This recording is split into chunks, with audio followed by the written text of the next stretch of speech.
So we're gonna be going live, so, Okay, we can read that. yeah. We're gonna be on appropriations, right? We're just, right now, we're gonna be going, well, Well, never mind, you'll be surprised for yeah, copy that. I know how you like surprises. I'm thinking it's page 12 of 16. That's what I'm on. That's what I'm. me. That's right. All right, you can start admitting people, Nathan. Okay, thank you. Welcome.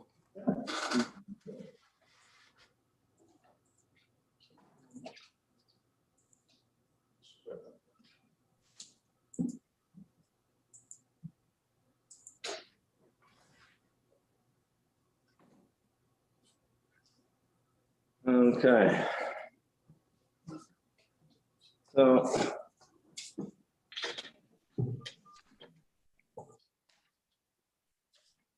We will call this meeting to order. Please stand for the Pledge of Allegiance. What time? 9:03. I pledge allegiance to the flag of the United States of America and to the republic for which it stands, one nation, under God, indivisible, with liberty and justice for all. Roll call.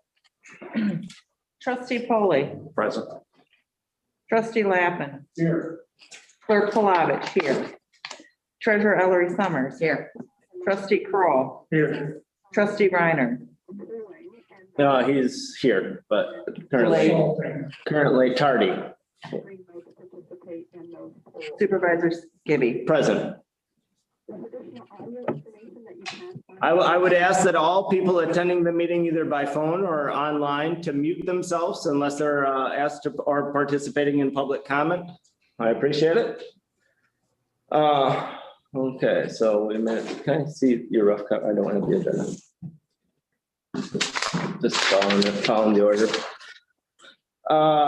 For the purpose of meeting, the agenda is to go into a water department budget. And we also have, we're not there yet. Oh, okay. So, but thank you, that's. Well, you jumped. So the adoption of the agenda is a budget session. I'll entertain a motion to adopt the agenda as presented. So moved. We have a motion on the table. Do we have support? Support. It's been moved and supported. Any further discussion? My intent with today is to finalize the last full remaining department that we have, i.e. the water department, the escrow fund of the water department. And then to go back into and correct in general ledger, pretty much trying to be, I think for this purpose, looking solely at the insurance numbers that trustee Lappin had presented. We can plug those in. And then we also have, before you have the CIP from F&B, which is the spreadsheet with some color. Do you want to do a voice vote and approve the agenda? Because it seems like you're moving into the meeting. I'm just discussing Oh. right now. And then we also have the other stapled part is road quotes of this year and what a year would look like. So I don't anticipate getting in. I know that there are conversations that need to take place with the ad hoc, I do believe. So I don't anticipate getting into much outside of discussion outside of that. With any other discussion at the table? Otherwise, all those in favor of adopting the agenda signify by saying aye. Aye. Aye. Opposed? The same. Agenda adopted.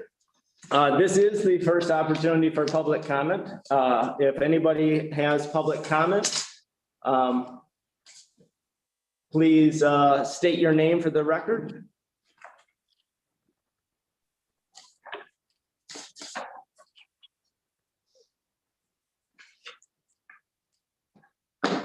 Is there any public? We have one chat. Let me see what's on here. Nathan, you have to unmute him from the comment. Okay, I just have to type in that WBKB can record.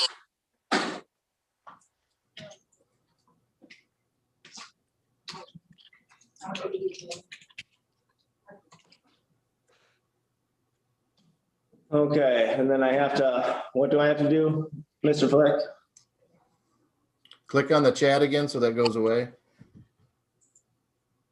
Okay, And just next to their mics, I see ALP, just ask them to unmute and then ask if anybody has a comment, and then you can mute them all again. I don't, So just hover over the name that has a muted mic next to it. Yep. Go down to Bruce, ask to unmute, and just go down to each one and do that.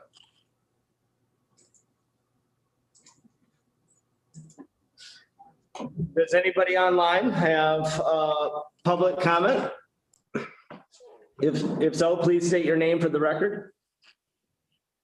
This is Bruce. Just to mention that it's being that it is an open meeting, it is not a requirement to ask permission to record per the Open Meetings Act. That can take place at any time. Just a informational bit. Thank you. Well, thank you as always, Mr. Johnson, and hopefully Tiffany, that you are. It's Tiffany, I'm sorry. Yep, not a problem. You just have to grant me permission on the app itself to record. The host has to give me permission. I can't just push record. Okay.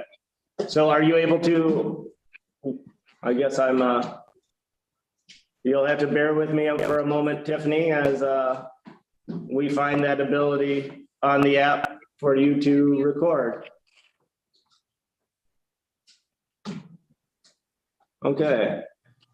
You should be all set. Thank you very much. Good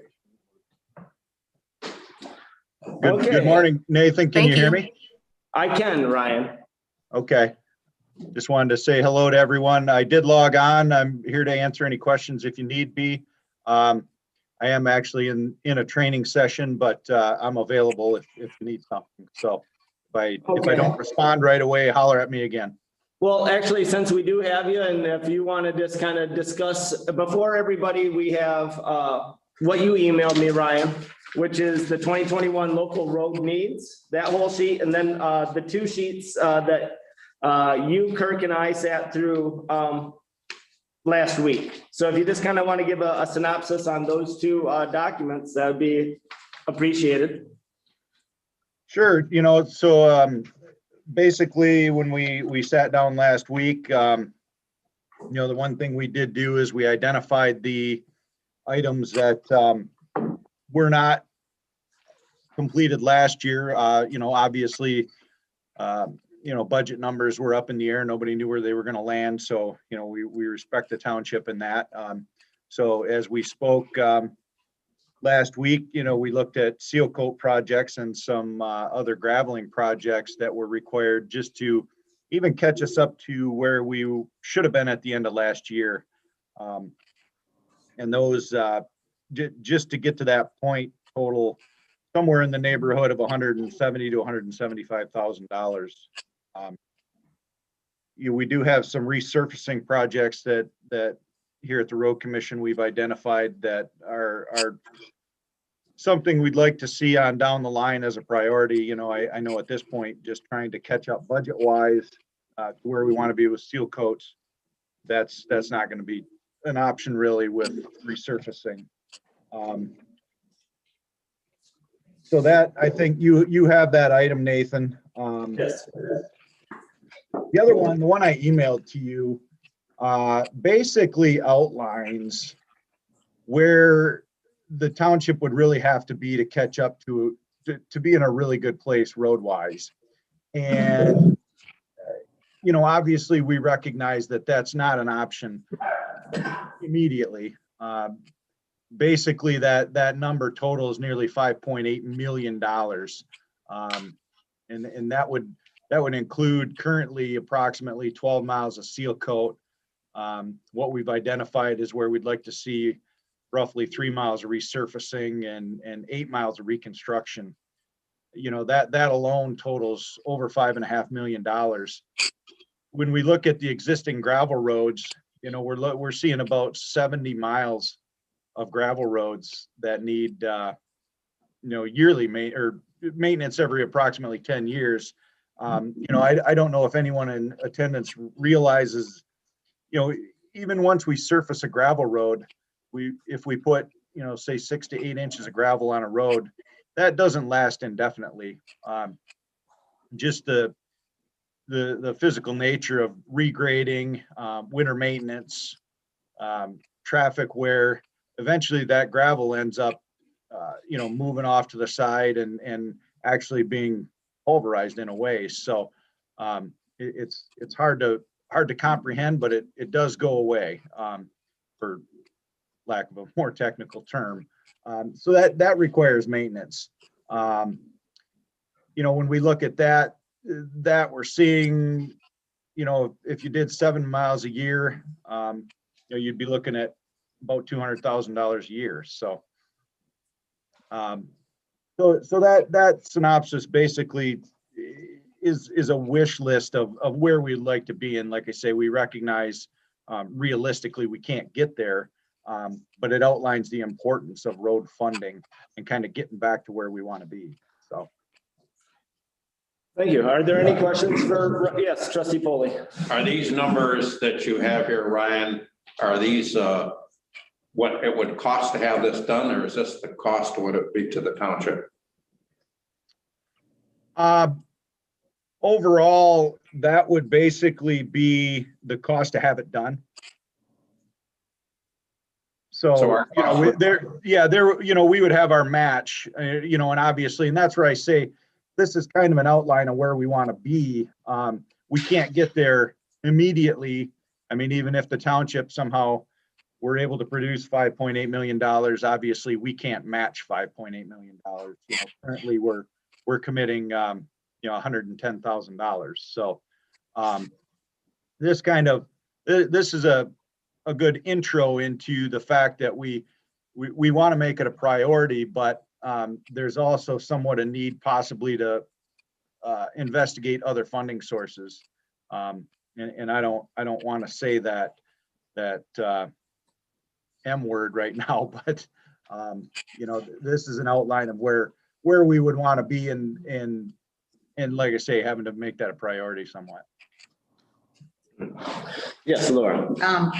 So Ryan, the number you came up with, approximately 175,000, is that only for seal coat projects where you have it marked, like starting with Lake Winya and ending at Hobbs, Connor Sub? That's only seal coat projects. Now that is total project cost. So that obviously would be split up until we get to our match point, and then it would be township cost on top of that. Okay, so just a follow-up question. So and the match is 50%? Correct. Okay, so what would be the next priority of projects that you would recommend, like resurfacing or heavy maintenance projects, or? Well, and that's when we sat down with Nathan, and I talked to Kurt, our superintendent, prior to that meeting. Kurt has identified some priorities throughout the township as far as maintenance project, graveling and whatnot. And Kurt had actually had a list for things that he recommended doing there, because we, there again, like I say, with those gravel roads, we do still need to maintain. And he's identified some areas that really could stand to have some gravel. And that's, I think we identified Wessel Road as a priority for graveling. That's a mile of graveling this year. And then Truckee Road, we identified there's some drainage work we've done there in the past that was never really completed. That would include some tree removal and some ditching. So, when you look at that's where it is kind of difficult to identify these areas we have to do from the township standpoint, because we have to look at the maintenance side of everything, while we still want to also include resurfacing. The one resurfacing project that I would recommend at some point, and we don't have it included in these numbers that we talked about doing for this year, is we would like to look at Weiss Road at some point, but that's going to be a fairly expensive resurfacing project, somewhere in the neighborhood of $275,000 to $300,000. Our other resurfacing projects that we've identified as somewhat of a priority would hopefully involve resident participation. So, but yes, at this point, we're looking, like I say, $170,000 to $175,000 in seal coats. And that also is a maintenance procedure. I don't know how familiar with everyone at the township is with the importance of seal coats as far as a maintenance tool. But it is a very important one. Yes. So just in that, Cash, did you have a question? I guess, so in this total, this does not include any new roads, correct, Ryan? Like putting in new pavement? Not for this year, no. That's where I say, we're seeing as a possible priority. Weiss Road definitely could stand some attention. But there will be roads coming up in the future. I mean, the majority of our hard surface roads see a design life somewhere in the neighborhood of 25 years. We've extended that considerably on all our roads, but so as we go in the future, that resurfacing list is going to grow. So what are some of the oldest sections of pavement that we have in the township, or do you know that offhand? Like how old they are? Not right off the top of my head. I did not populate a list for that. When we were looking at some of this resurfacing, we kind of have an idea. I would just be going off memory, but I do know you're looking at close to 20 years on some of these roads that are not going to be special assessments. A good example is Golf Course Road. Another good example is Brook Street. Both of those are kind of getting up there in age. Now they're not awful, but they are showing some distress. Truckee Road is another one that at some point, and that's older than Golf Course or Brook, is probably going to need some attention. Now, bear in mind, that does not include these roads that we would recommend as special assessment projects. We do have roads out there that are considerably older than just a couple examples I gave you, because those are something we would recommend as a special assessment. And that's a little different animal. I mean, obviously some of you are aware of how that works. So. Does anybody else have a question for Ryan? I guess I have one other question. I see your little asterisk under the resurfacing projects and you say recommend a special assessment project. Are those projects that the road commission would be contacting the residents to see if they're interested in that? Would that happen this year? Or is that something down the road? No, when we administer a special assessment project, it is not until residents come to us with a petition. Okay. Yeah. All right. So any other questions? Because I have one thing I'd like for you to impart some wisdom to this board and to anybody. Could you please explain, in terms of taxes collected, how much tax money is collected that goes directly to roads, Ryan? Property taxes? Exactly. The Alpena County Road Commission receives no property tax money for road construction. Okay. Our money comes from gasoline taxes, weight taxes, and special grants. Thank you for your clarification. Yes, Michelle? I just had a question. It says Owens Park. Is that the Princeton Sunset area? Under the resurfacing projects? Yes, yep. Okay, are there any? I missed the one thing. He said the money comes from gas, weights, and what was the other thing? Special grants, and yeah, that some of those are it's very restrictive on what they can be used for, but it deserves mentioning. Yeah, but your primary is the gas tax, the weight tax. Those are your primary funding sources for roads. There is no affiliation between the taxes paid on property taxes to us as a municipality. That would be a direct trickle through to road projects, correct? Correct. Yeah. Thank you for the clarification. Any other questions for Ryan Brady while we still have Mr. Brady? With that being said, Ryan, I appreciate your attendance and your time. If you don't want to stick around, you have been an invaluable part of today's discussion, sir. Yeah, and contact me with any other questions. I'm more than happy to respond and help anyone out if they have those. Thank you. Have a good day, Thanks a lot, sir. Yep. Okay, with that being said, we will move forward into where we left off, which is on page, I do believe, 12 of 16 on the elongated copy, and of which we can share the screen, find it here.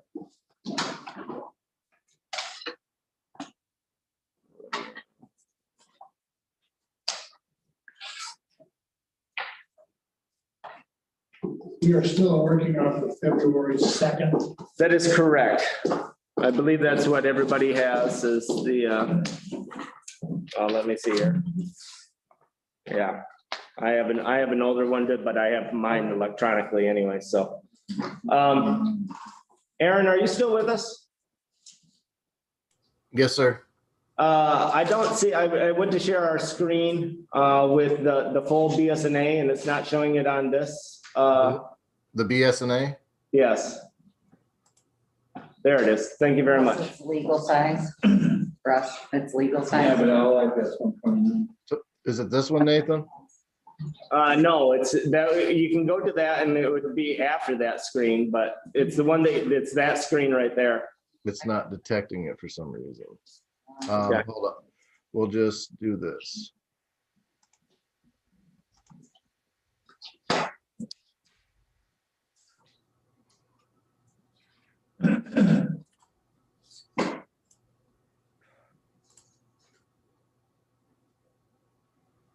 Okay. There. Thank you very much, sir. You're welcome.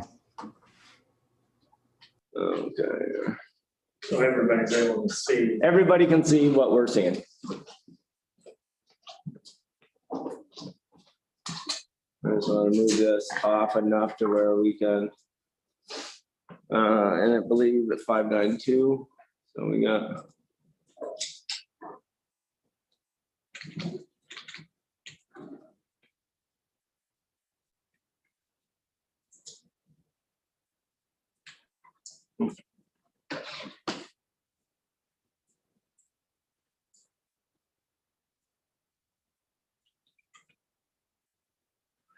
Okay, we begin on 592, 528, other federal grants.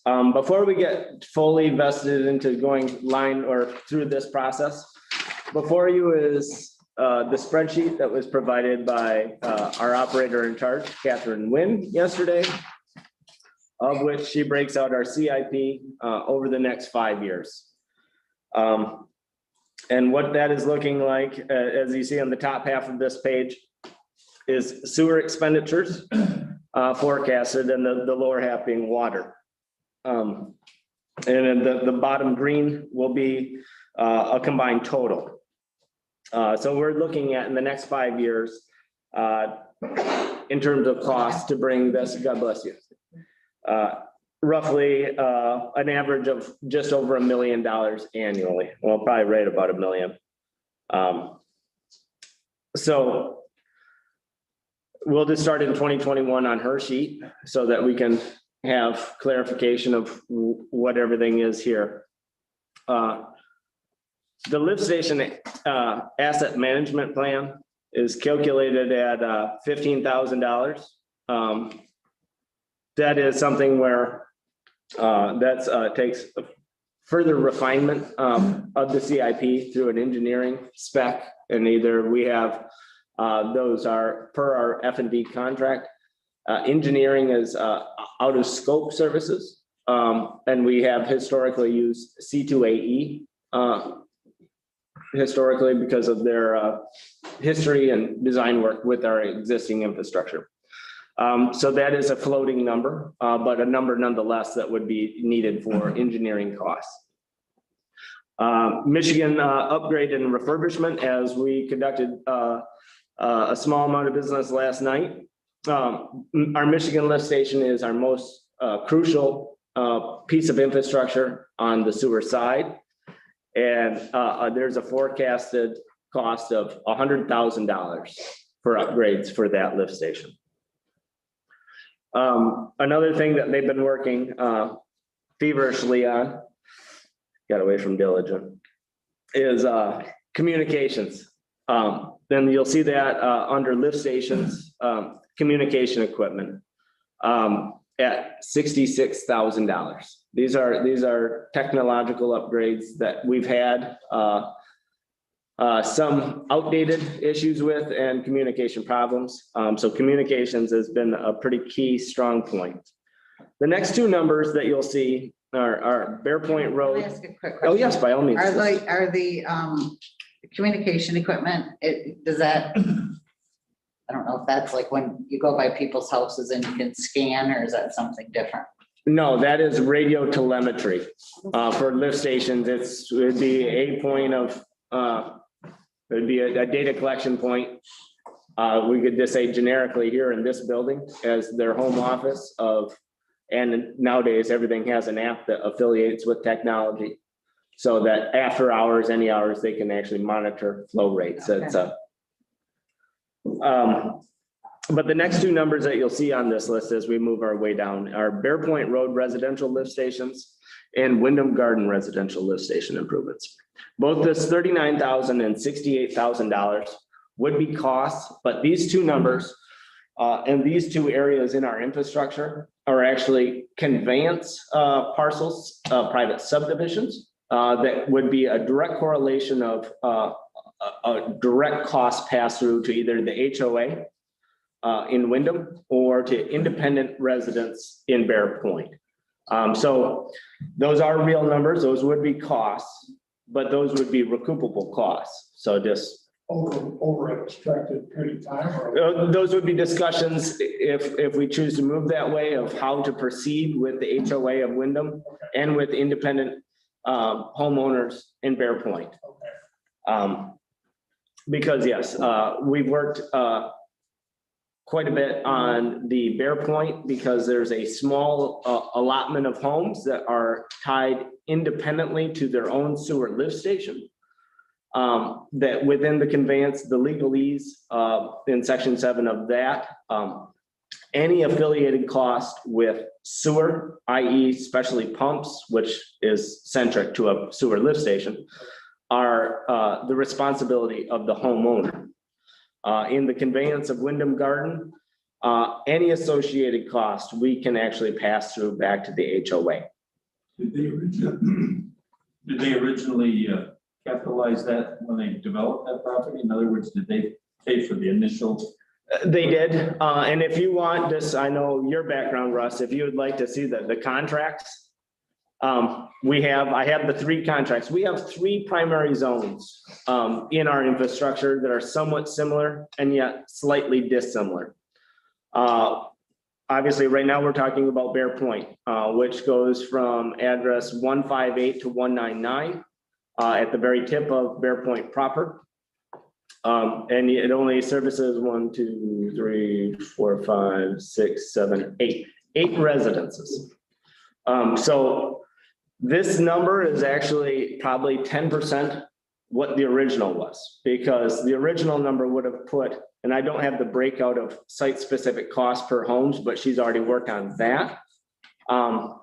It's to a palatable dollar amount. It's not a small number, but it's 10% of what the original cost could have been in terms of completely replacing the cans and infrastructure. Okay, I have another comment on that, or question. As I recall, looking at the F&G report a month or so ago, I looked at it with some detail. It looked like there was one particular place that was causing them difficulty, and I thought it was in Wyndham. Is that right? That they were having trouble with a particular pump or something? Oh, Wyndham. So there's some classifications. You have single pumps, and then you have duplex pits as well. So when you have 2 pumps, Wyndham, that's why that number is increasingly larger. But Wyndham has Russ, I guess, long and short, every part of our infrastructure has unfortunately not had enough attention placed on it. And so we're trying to, with the CIP, categorize what that level is. But Wyndham has had a plethora of issues, from electronics to pumps to pits to the materials used when it was put in. That was my question. Was the equipment that was put in originally not as, And it probably wasn't so much the equipment, it was the small things. What kind of PVC piping that they used, what schedule piping that they used. They used residential plumbing PVC rather than a higher schedule and wall thickness. So there are. It's brittle after 20 some years. You know, they're very. I would say if this board was sitting where we are currently, when that legal conveyance came to this board of whether or not we wanted to take it on, we may have had a higher standard. I'll put it that way. That was my question. Thank you. Yeah, and so we have Wyndham Gardens, where that is a direct pass-through of cost. Bear Point, which is a direct pass-through of cost for sewer only. Trowbridge is the third conveyance of a private subdivision, but Trowbridge,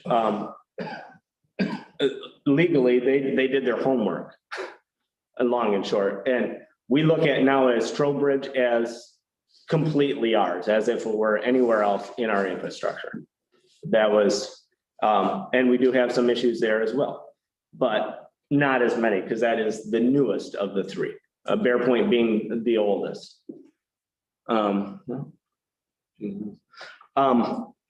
So I just wanted to explain those two numbers and forecasted costs. And as we move down on the last line that you'll see under sewer expense is sewer cleaning and televising.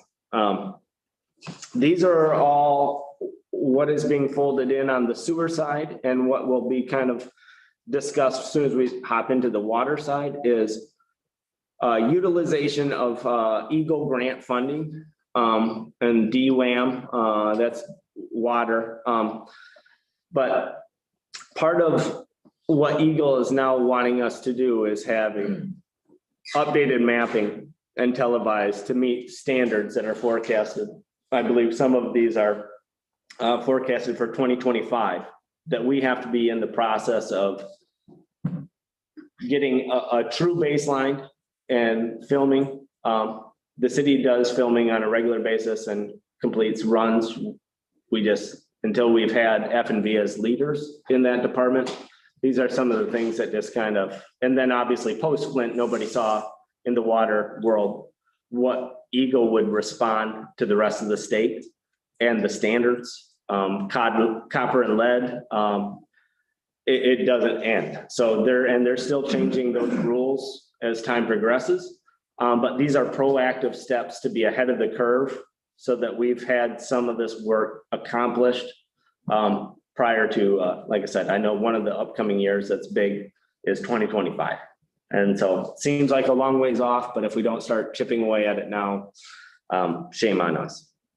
So we're looking at just on that sewer end, a potential cost of $338,000. But of that $338,000, $100,000. Yes, on that side, yeah.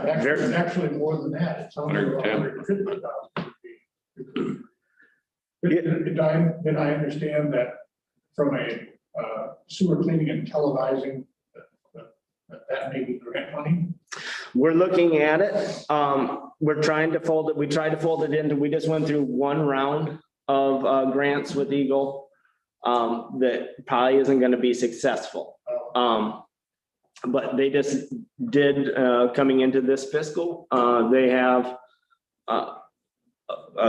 quite a large amount of money available for grants. As you'll see when we do get into the budget, where I just kind of put in a number because for instance, the first cycle that we wrote was the DWAM grant.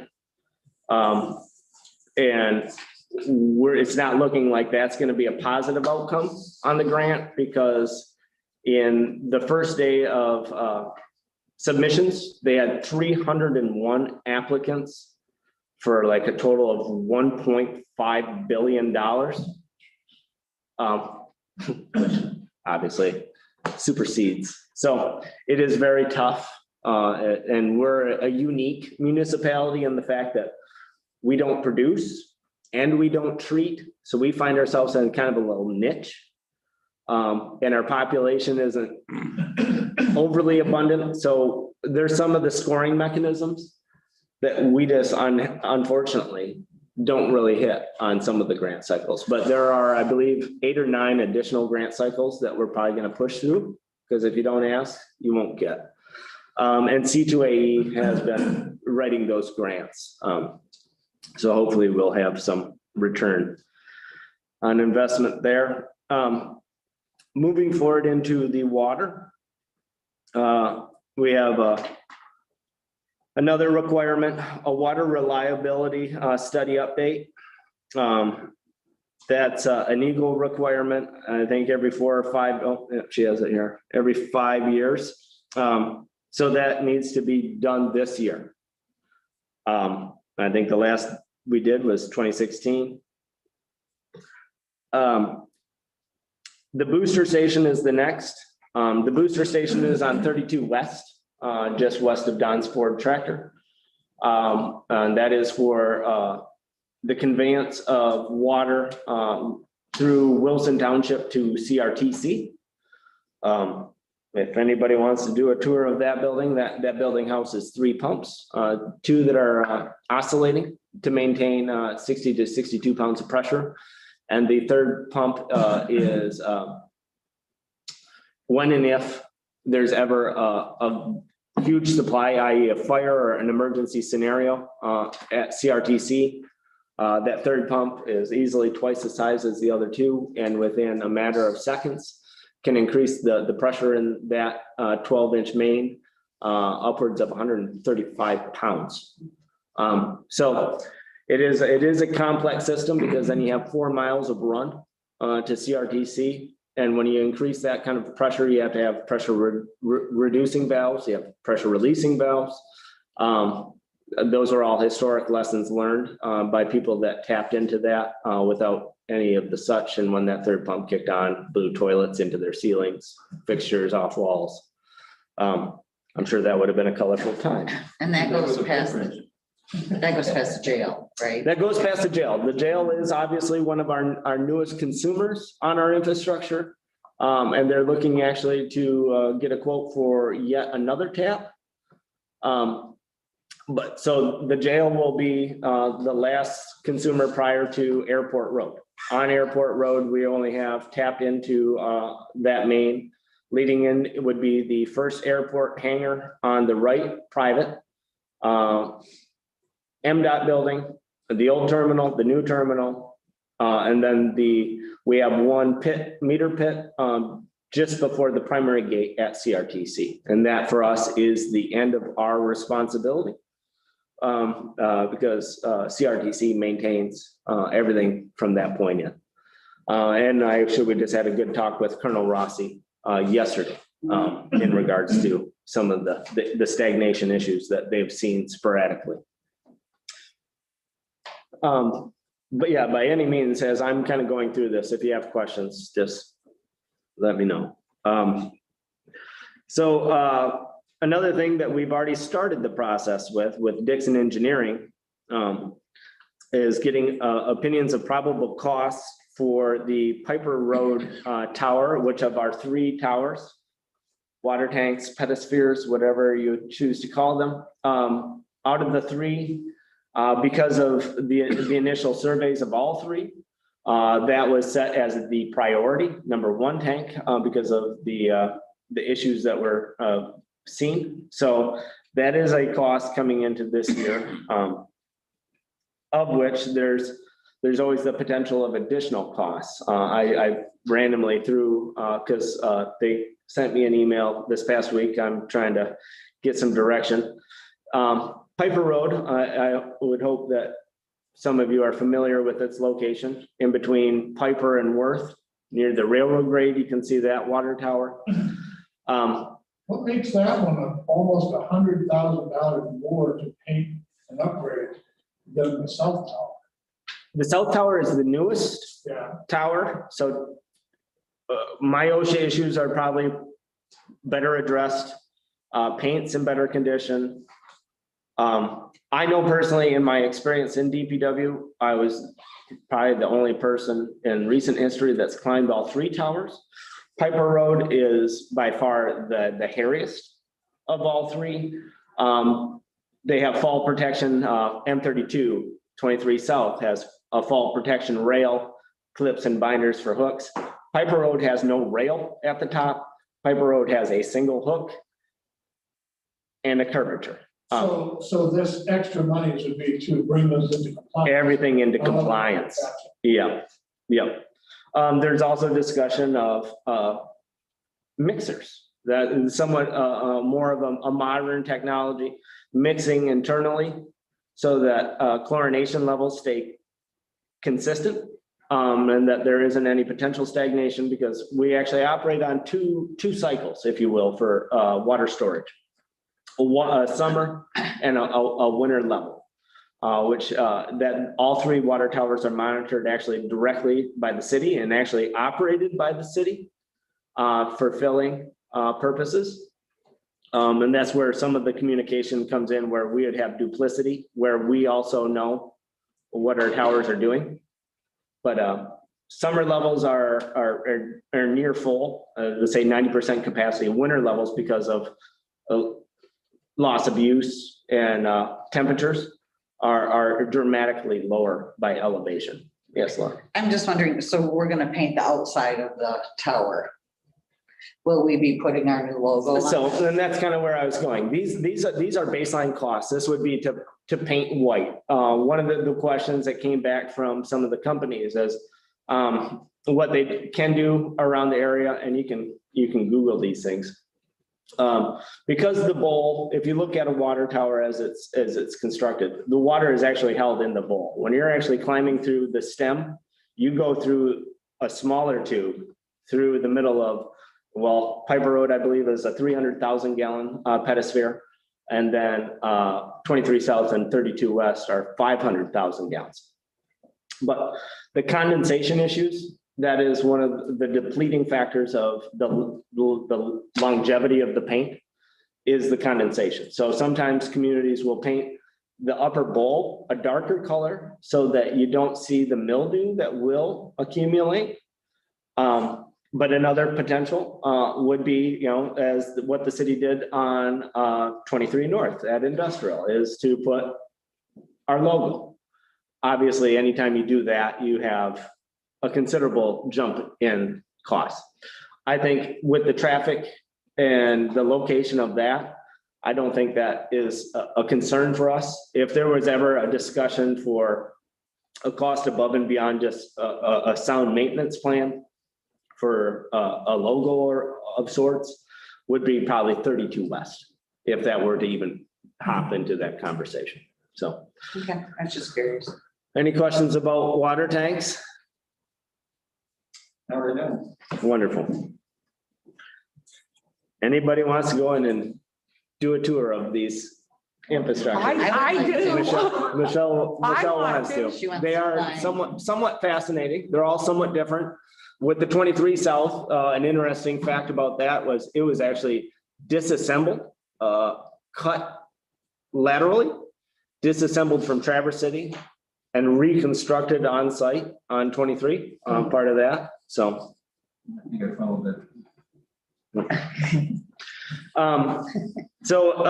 Moving down the list, below Piper Road, upgrades to that water tank is the cathodic protection on our transmission main.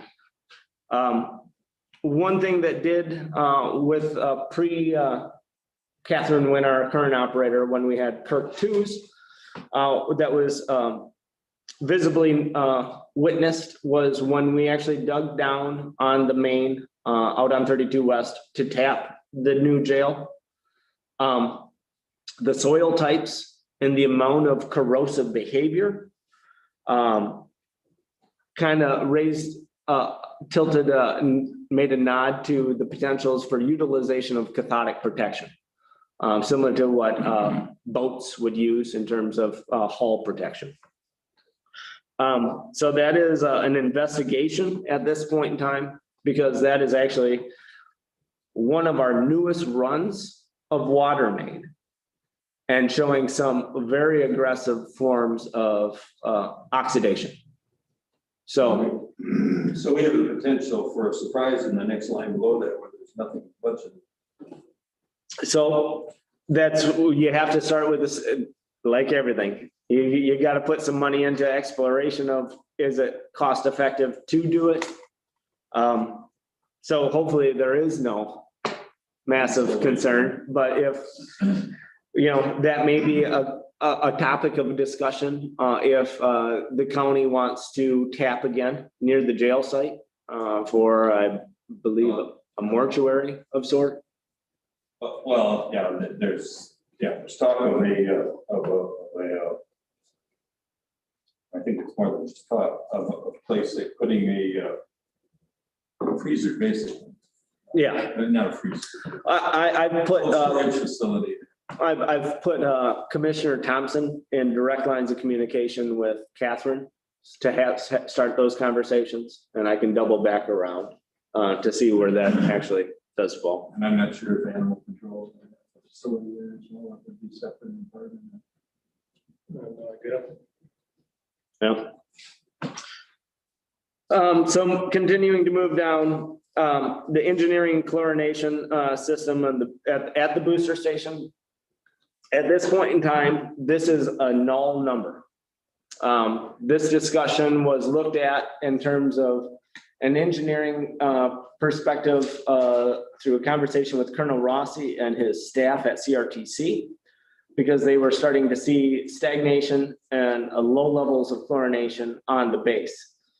The unfortunate reality with that is that per the contract, their use volume on a daily basis isn't meeting the contract. And when they have cycles of people coming and going, they don't have a flushing. They've gotten to a point now where they have a sound flushing program that is hyperactive in comparison to what we would have to do to our system. But this cost was a direct correlation to the reintroduction of chlorination at the booster station for primarily one end user, and that would be CRTC, with not a direct benefit. And I believe there are roughly 20 taps on that transmission main prior to CRTC, where if you're trying to dial in the exact amount of chlorination at the end of the line, the initial users may be looking at pouring a glass of a swimming pool, because the chlorination levels would be so out of whack, because you have 4.3 miles, I believe, of main. So in those discussions, and actually as of yesterday with Colonel Rossi, they're actually as an independent unit at the meter pit that I formerly mentioned at the base gate, looking at the potentials of engineering introduction of chlorination, just site specific to their loop. They are on a loop system, but like I said, when you have highs and lows of consumption and that many independent buildings that aren't regularly flushed, they've had some concerns. So we've had those discussions. So the reality is that right now, that is no longer our concern. A leak study. This goes into the water reliability study of 2016, as you'll see on the far right. These are all highlighted by what we'd have to do for Eagle. And they want to know, and this goes into what is our percentage of loss in transmission. We're doing it on a case-by-case basis, but this would be a zone-by-zone cost. So we have 3 primary zones in our water distribution infrastructure that would be roughly we could start the study at $25,000, depending on what it finds, Well, then, that's what I wondered, is 25,000 enough to do all 3 zones or whatever, and is it a one and done thing? That's what they're projecting for 5 years. it's a one and done. And so 25 is for all 3. That would be the entire system to get to compliance for the water reliability study. That is a requirement of Eagle for our size. And then you have, moving down, this is a conversation, I think, the greatest conversation outside of some of our sewer considerations and our pedosphere on Piper Road, is the line that states residential meter replacement AMR upgrades. This would be, and they've been working probably over a year on a discussion that's been ongoing of meter replacement, similar to that of what the city has accomplished several years back. You have a few different ways to look at it. You could do it zone by zone, or you could rip the Band-Aid off and replace all meters at once. I tend to lean towards the latter for several reasons. Because one, if you do that, this would be a feat that would be accomplished by a subcontractor that is well-versed doing these scenarios, where they actually have their own website, they communicate directly with residents, they put in the meters.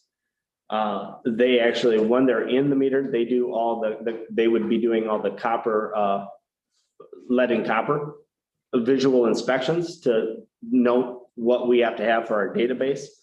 But the biggest outcome there would be, instead of having our system kind of strewn about in 3 different zones, which we're constantly having that labor go around and read, this would be a version of, and it's roughly for the entire project would be about $1.1 million. Wasn't there some potential funding for that too? Well, and that's where I'm getting at. The reason that it makes it more palatable to look at it, doing it in one fall swoop, is because right now, currently, we're operating under the USDA rural development grants by our median household income. Those grants and loans are at, I think, 1.125%, the lowest percentage they've ever been at.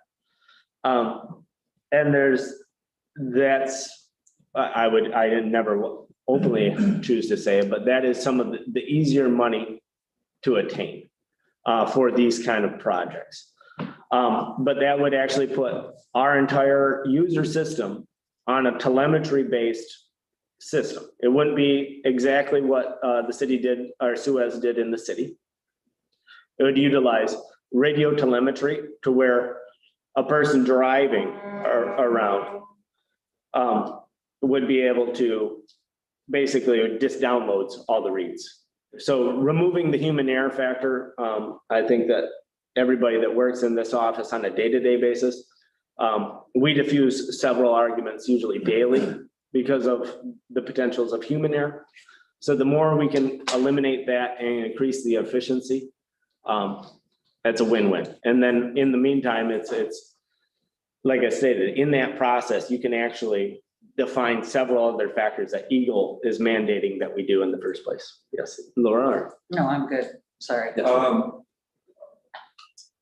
Is this a technology that's constantly changing or? So right now, like, as I formerly mentioned, the city uses a technology. It's radio telemetry, but it's sent back to, it's a step above. The redundancy that this has is that all the bugs have been worked out of this platform, and it's still viable for decades to come. This would be utilizing, and it would not be utilizing census meters. Census meters, similar to that, what Suez did in the city, are a polycarbonate-based meter, fine and dandy, but they have an internal battery. That internal battery, by manufacturer standards, has a life expectancy of anywhere from 10 to 20 years. That's a fairly large unknown. And then what is that expense to come back in that 10 to 20 years to fix the battery situation? The company that was kind of being discussed is a brass-based meter, mechanical with the electronic avenue of it is actually the water flow creates the energy it needs to produce the read. And it's pretty much fail-proof. It has redundancies. So, but still, we're in a discussion spot. But this is a discussion I think we as a board really need to give considerations to. I know that Steve and I have kind of talked about technologies in some of our other ongoing conversations. And this was one discussion point on both sides of that aisle, if you will, that we should probably give some considerations to.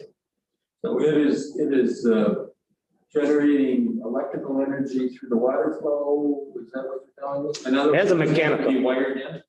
It wouldn't have to be wired in. So how we have it, and everybody gets, the average resident gets a little bit baffled because, well, the meter is on the outside of the home. Well, no, that's where the reader is at. So you're in a typical home. And now even with our water ordinance, we kind of dictate where that meter should be on a heated first level and trying to get away from the crawl spaces of, I could tell you stories about crawl spaces I've shuffled through, but into a heated primary level. That actually conducts by the water flow, has a mechanical aspect where you would actually on the top, it would signify how much, and we read by 1,000 gallons, so kgals. That's how we bill as well, but by a minimum bill of 7,000 gallons a quarter. So as that meter is actually functioning as it should, you have, for all intent and purpose, a 3-wire telephone line that connects to the top of that meter that runs to an outside facing exterior wall so that it has communication and basically just duplicates. But in this instance, it would be to a module that emits a radio signal. So when you're driving by, it'll pick up that signal and just automatically download or read. We can, if this is a discussion we want, this is where Kath could come in and say, here's the technologies, this is what it does. But the point is, this would hit numerous indicators that the Eagle is demanding that we do anyway. And so it can be a technological upgrade, communication, it would decrease labor costs. It would also, like I said, check off several of the Eagle observation boxes for lead and copper at the same time. And right now, like the funding mechanisms would be available. That would be a conversation we could line up at another meeting to have C2AE and F&B walk us through. So, yes, Laura. Is it C2AE that would apply for these USDA grants or loans, or is it F&B? It would be the Charter Township of Alpena. But I mean, but they would be doing it on our behalf. Didn't you say they would seek out? So I understand it's us, but I didn't know who was. No, I mean, and right now, because of the F&B contract, what we do have in that per clause is that out of scope services, it's kind of a little gray line that they will help us here and there with some lower engineering function. But when it's a site-specific engineering function, whenever available, we have always utilized C2AE. So like C2AE wrote for the DWAM grant on our behalf. They have the technical expertise to provide that function that we could go through directly through F&B, but then that's an out of scope additional administrative cost on top of that cost. So. Would we finance this if we don't get grants, or the parts that we don't get grants for through all 3-year projections? Well, and I don't want to put the cart too far, but it would be a financing mechanism through the USDA rural grant. Okay. And they actually have, and when I say grants, they actually loans. They're loans. They have both available. So what you can't fulfill within a grant cycle, you can get at a loan, especially if the APR interest rate is at 1.125. The one thing I sat through a webinar through the USDA and rural water is the one thing that they did state is if we go through this process at 1.125 and the interest rate actually goes even lower, we would continuously get the lowest rate. But if it increases, we would stay constant at that 1.125. So that is, if there's ever a blessing, it right now is some of the cheapest dollars to borrow. Any questions? Yes, sorry, no. Basically, though, our water and sewer system hopefully is setting up with the pricing we have that as we go down the road should cover most of these costs with whatever grants we can get involved in would be a bonus. Exactly. Yeah, and we're actively pursuing grants. Like I said, Eagle just last month, 2 months ago, announced over $500 million for water and sewer transmission projects. Throughout the country. Just in Michigan. Yeah. Yeah.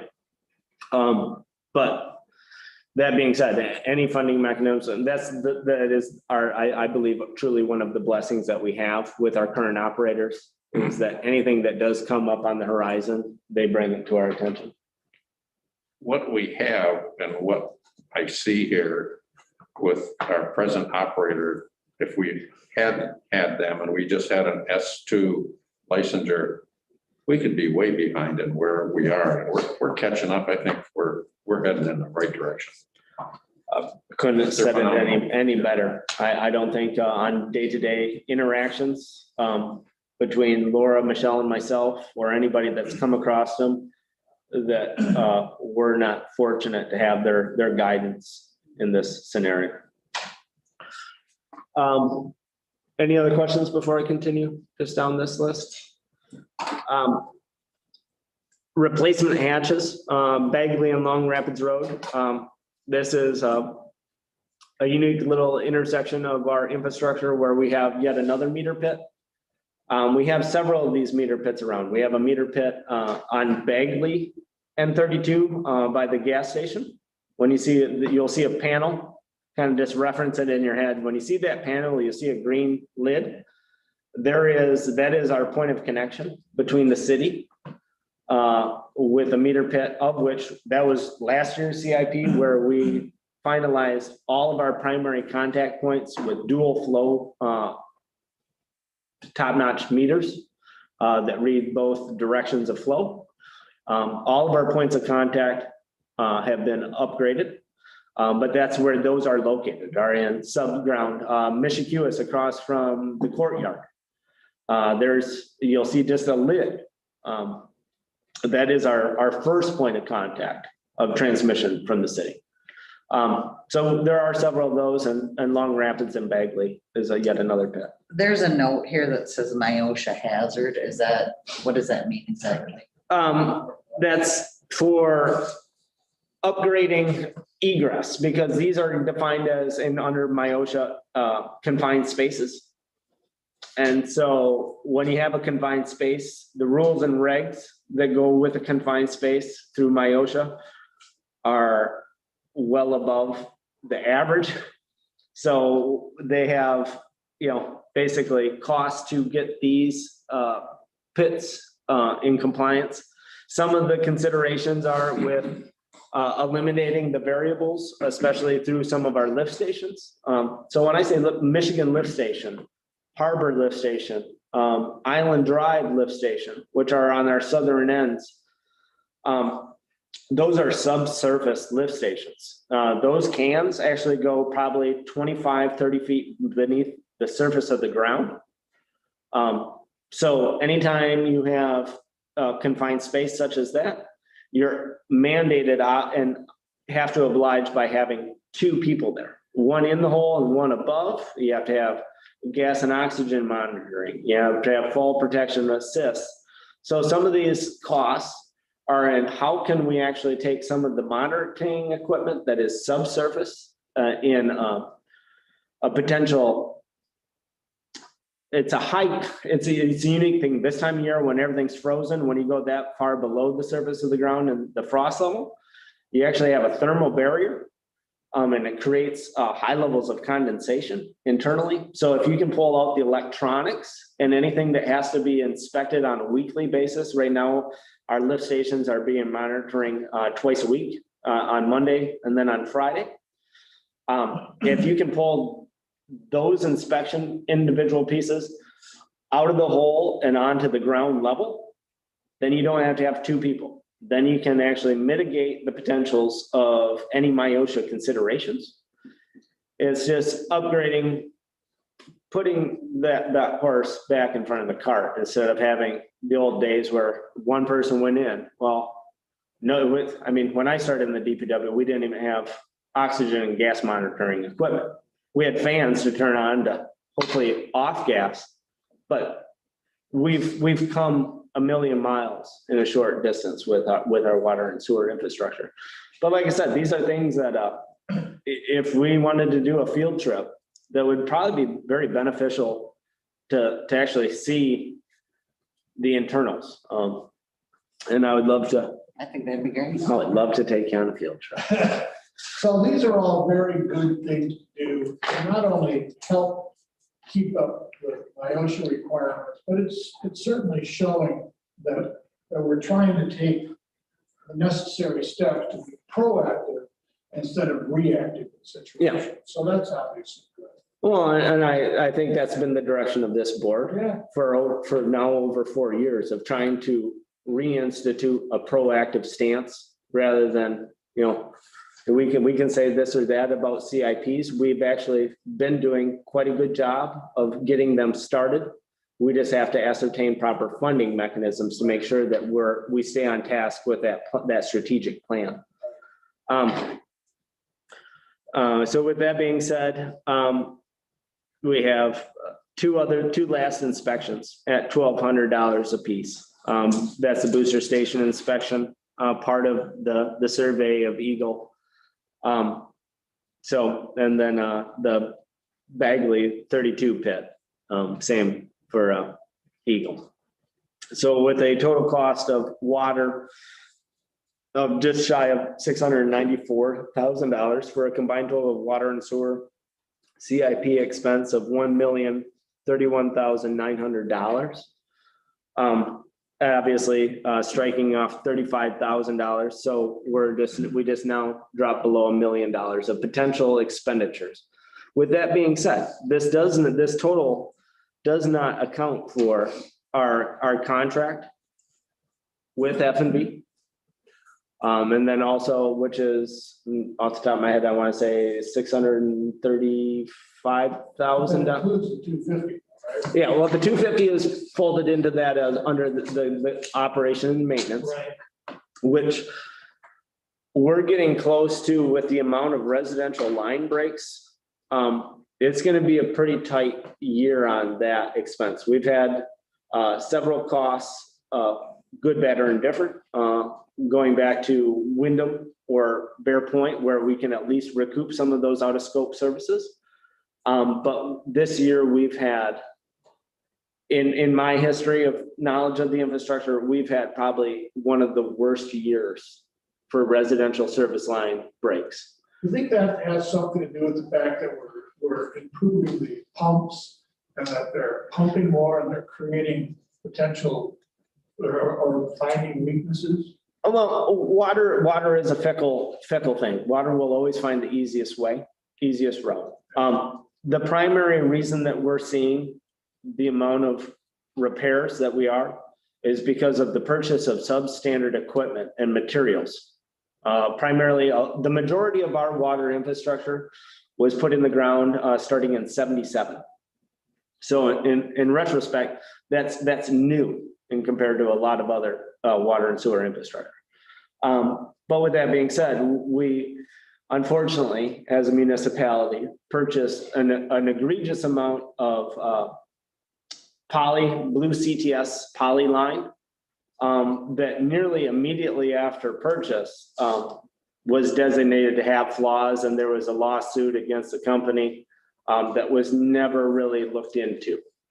Well, now it's starting to rear its ugly head, where we're actually having nearly entire streets sporadically just about every, Wilkie, Hinckley, in the Bear Point subdivision, all these little zones, especially on the south side of town, that were put in a very short period of time, between 77 and 82, that are now starting to show the brittleness of that. It's also exacerbated, I believe, by the ground level water, the water table being as perched as it is, because of the eclipsing of the October 86 high water mark at Army Corps of Engineers on northern Lake Huron. So there's numerous factors. The primary factor where we're seeing failure is purely with the blue poly CTS line. And we probably have miles of it in the ground. So it's going to continue to rear its ugly head. One thing that we have done with F&B, and especially as we all know, with anytime we've had special assessments, when we have that ability, we've been extremely proactive and replaced from the main to the curb stop if it's opposite of the main. The main is always, for future reference, when you see a fire hydrant, that is where the main is always on the side that you see fire hydrants. So let's take Wilkie or Meyer. Meyer is one of our newer last year's special assessments with infrastructure. The main follows the north side of Meyer. So any of the water services that were on the south side going under the road, we replaced, because let's be as proactive as possible. We're putting a brand new road service. Let's mitigate having to dig into that. If there's a break on the main side, you can hopefully stay off of the shoulder into the road in an ideal situation. So we did that. And what we do now is actually replace that length from the main to the curb stop, which is the township responsibility through our water ordinance, with copper K-line.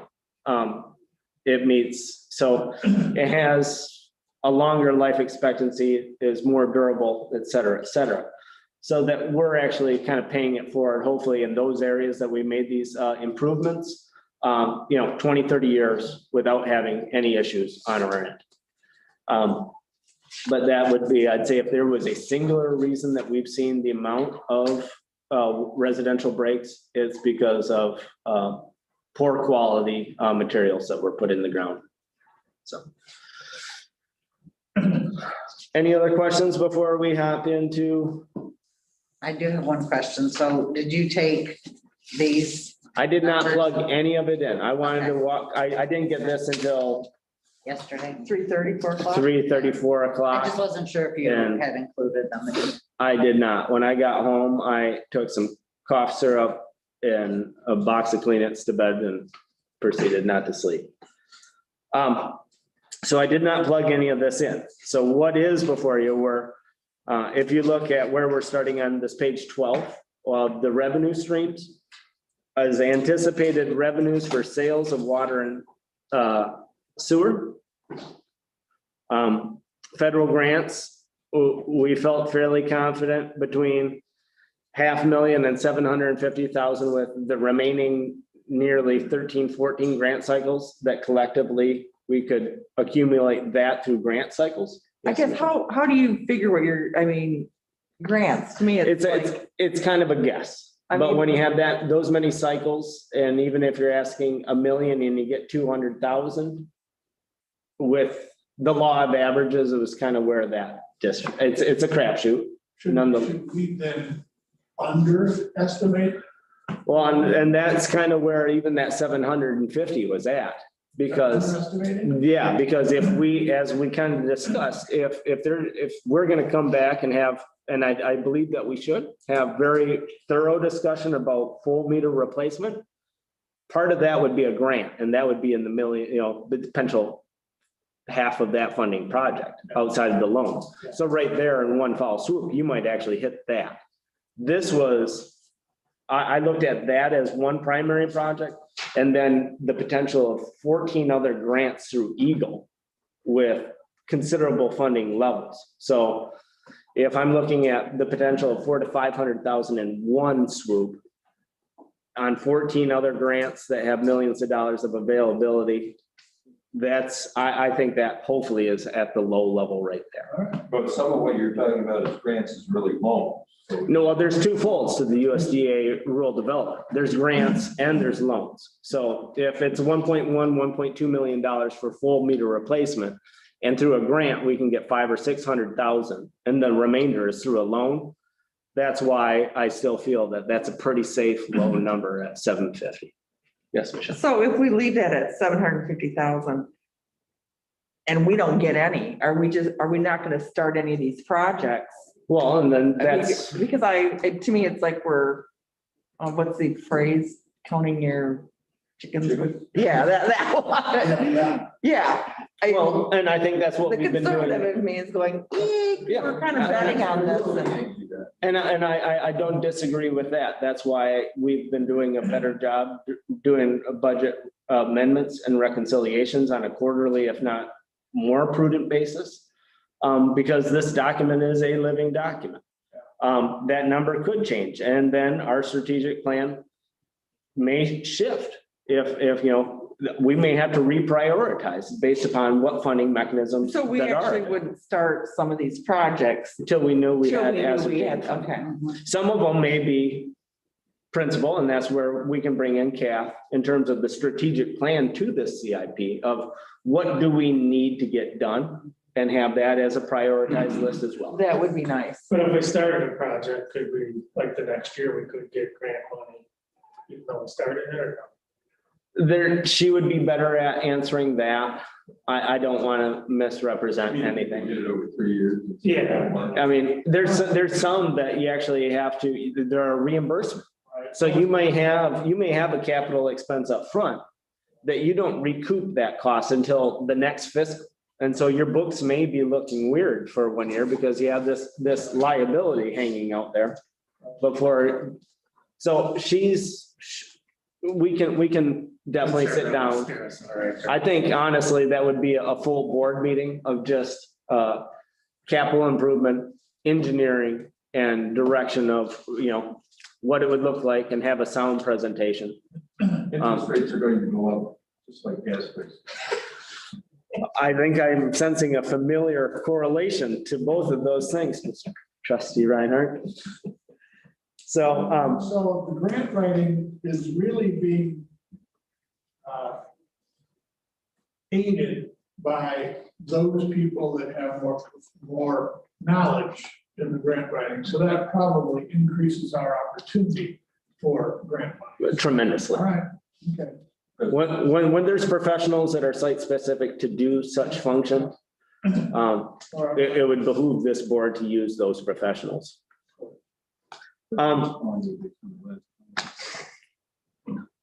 So I guess let's, just on this page 12, are there any numbers? Otherwise, just for reference, I can plug in, yes, Lauren. Oh, and maybe you're good with it, but the hydrant rental, we took that off of, got rid of that and. So like I said, I have not come back to this since our No, last. I know, So, but didn't you want to take it off of there? Probably zero that. yep, And because it is zero. I think it is, isn't it? No, I just. No, crossed it I off had, my that mind. was, it will be zero. You can't do, I remember we learned that lesson. So what I'll do is just actually do it proper. But I'll start plugging in, God bless you. Norm. Thank you. But by all means, as we're going through, yes, so there's one example where Oh, you're in general right now. I just went somewhere that I wasn't anticipating.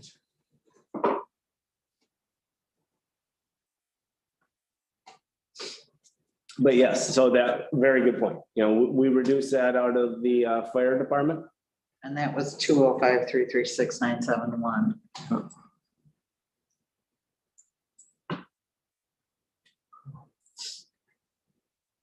I don't know how I just jumped that up.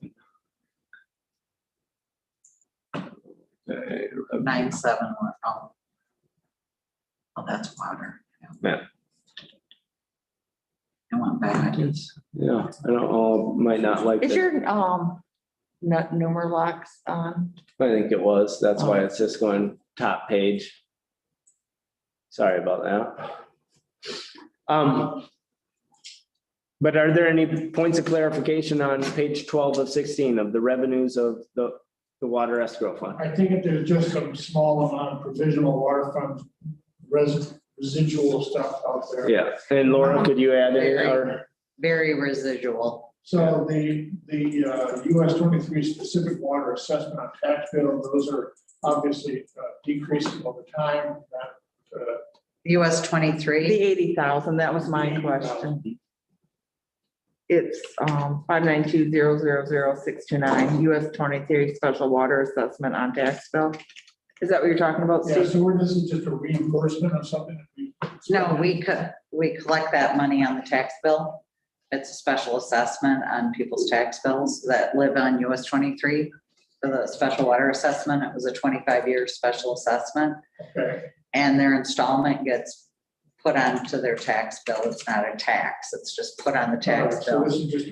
So this is the money that comes in. This is the annual one. It's the money that comes in, and we use that money to pay the bond. But how much is the bond payment each year? That was gonna be my. It's like way over the 200, yeah, it's like 80,000. 226,000 in the spring, and then in the fall, we pay interest. Of 200, Yeah, so, 25,000. but the problem with this is, the county owns, I'm not sure if it's like 20 parcels that went back to them, that they pay no. So we don't collect any of that money. and we're still paying, we still have to pay We the have to bond. still, right. So this revenue is really just to offset it, not to just take care of partial. It doesn't even partially cover Cover the that, right. bond But payment. nonetheless, it's revenue, but we have a bigger expense on the other end. Correct. That brings us to the question I had the last time we talked about this, on the county parcels that they take ownership of. And are we out entirely from that point on? Unless they sell it, unless the county sells it. So for example, Kim had contacted me and said, hey, I have somebody interested in X amount of, parcels. There were a couple different parcels. She was gonna sell it cheap. Say 20,000, whatever, I'm just throwing out a number, 20,000 for this property. Well, in addition to that, we needed to recoup all of the back US 23 installments. So once you do that, this $20,000 parcel turns into $100 and some thousand dollar, you know what I mean? Which turns the people off that, So it does not look good for everyone. ever collecting it. The question I have is, I understand sometimes you have to forgive a debt, right? You have to write it off, but she and I had a conversation about perfecting our means on the tax bills. And it's a way to do that, and I think that needs to be. I don't know what you mean by perfecting. We can, because there was one where we didn't have, because of the foreclosure of the tax. Yeah. We had to say, well, we aren't gonna get that because we don't have a lien yet. There's a way to do it. And it takes like 5 years. And that's what we actually, I can't remember what meeting we had that discussion and started to strengthen that mechanism so that we can, so that's, Tim already has that in place where instead of when it goes to, for bad taxes, Lay Road, I think was site specific. I think it was. Yeah, it was unbelievable. Then that's sewer only at that point, towards the end of our sewer infrastructure, no water, just sewer. Property went back to the county for back taxes. The process, they offer us first right of refusal, at 99.999%. We refuse, get it back on, but we didn't have a mechanism, once it went back to the county for auction, that they included the back debt, the liability that is owed to us on that sale cost. So now we're strengthening that mechanism so that in that instance, I believe there was an outstanding $660 sewer charge. That's what Kim Ludlow and I had a conversation about, where she said there was a way. Yeah, so we're already starting to walk down that path. So moving into future years, we're not just writing off debt because of, lack of payment. That was my hope. Yeah. Yeah, in the conversation, Kim and I and Tim Golden, we were all on the phone together talking about this specific instance on US 23. So in regards to the 23 south project. I did spitball this one, Laura. This was at 80,000. I just do feel that because we're showing activity still over 130 on average. Let me run a number on that just to, Yeah, because I think that the number I plugged in was extremely low. Just because I know that there's a de-escalation of return as the time progresses on the, how many years are left on that bond? 6. 6 years. So, And the provisional money, that sometimes we collect $26 in a whole month, Yeah, yeah, and that's, I mean, that's- completely sporadic now. yeah. So I mean, so could you reference that GL and let me know what Yeah, I you have feel it. would I be a have it. sound figure? Yep. And I will, to be honest, I think we could safely say 100,000 because of the averages, but I I went mean, I could really ask low. Chris, just because he could probably, like. That line is, We're looking at GL 629,000. you have it at 80 now, you think you can raise that? I would say for right now, just generically, I think you could still raise it to just an even 100,000 until we get proper response from Laura and our assessing department. Or we agreed to that? I just bumped it right now to 100,000 with a note that we're gonna get further clarification. So question for you on the 673 line item, 0.010. You have some sale of something pending? 673, where are you at? 6730, Gain. gain loss of assets. It's just selling trucks. and That was the truck. So anytime, this would be site specific, the van that we sold. so what are we proposing on selling next year? Well, coming into, we have one other item that, I think there would be a potential discussion at the board, table to add, on the disposal of asset list, the blue truck that we have in that department as well, that they're currently utilizing. We have a meeting, scheduled for the 25th, yet this week, with, Blair Sellover from F&B. That will be part of that conversation. It serves us zero function, so why have that? So if you see that on an upcoming agenda of disposal of fixed assets, as we formerly had with the van. But 20,000 seems like a lot for that truck. What year is it?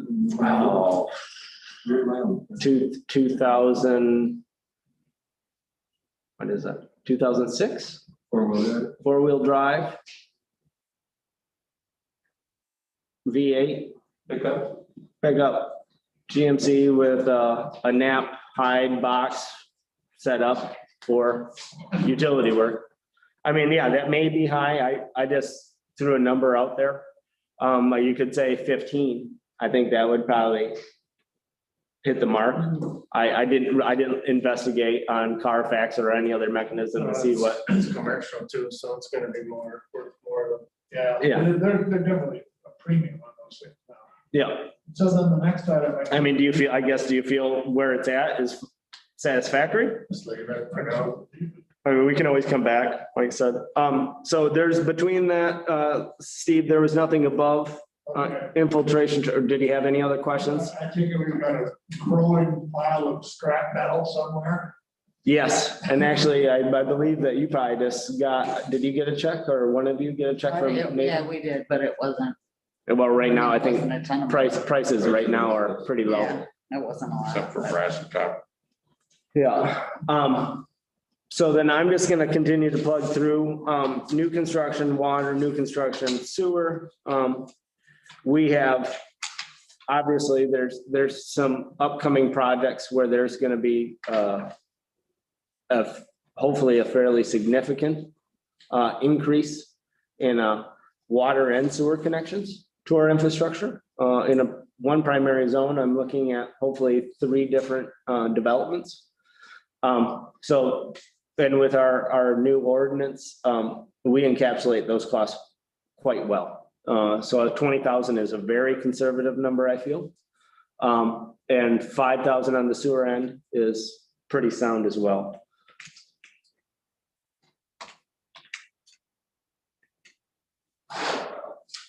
The infiltration charge, this was just a running average of what we've seen. And I feel that, you know, right around 35 is a pretty safe average. The infiltration charge it started, I believe, in 2009. It went in one quarter. I'm pretty certain it, because I was forwarded, snail mailed the meeting minutes and the letter that was received by a resident in the township in 2009 from the operator at that time.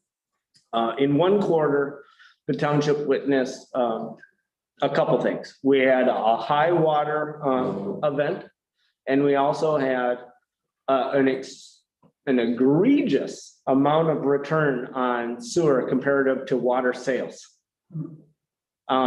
Because there was a considerable amount of residents and their infinite wisdom of the best way to get rid of the water that may potentially enter their home is to put in a sump pump and have it directly connected to the sewer line. So when you have a ratio that they witnessed in 2009, the only way the board at that point in time saw it fit to encompass that potential loss and cost was to introduce an infiltration charge. It is a point of contention because what happens to the people that have inspections or are found to be not violating that ordinance? I think that would be another conversation at the board level of how do we proceed with that? So that's a cost that goes on everybody's. It goes on everybody's bill. I believe it's what, $5? I'm not sure exactly. I could grab a water bill. It's not a lot. it's a splice. It's a scenario where if we can compare our billing scenario to that of the city. The city has a ready to serve charge. That affords them a steady capital stream. But it also basically mandates you as a homeowner use 4,000 kgals in a quarter, you're charged 4,000 kgals. We don't have a ready to serve charge. What we have is a minimum bill and an infiltration charge to offset those losses and make sure that we're on the level, both of which are conversations that I think will be potentially upcoming. So it's just a small fee. And at one point in time when it was brought into existence, I believe it started at $10 by board action. It escalated to the highest point of an infiltration fee of $15 per bill. And I think currently I want to say it's at $5. And it's been on the bill since 2016 at $5.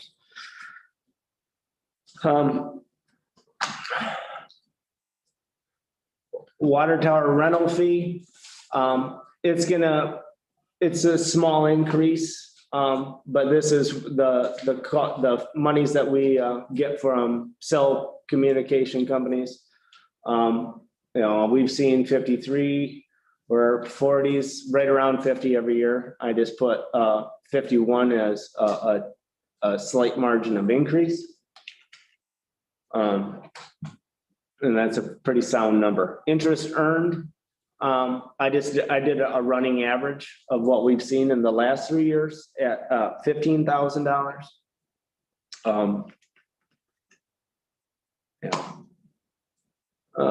Delinquent water bills on taxes. I just didn't even touch it because. I'll check into that. So yeah, if you could. That interest might be a little high.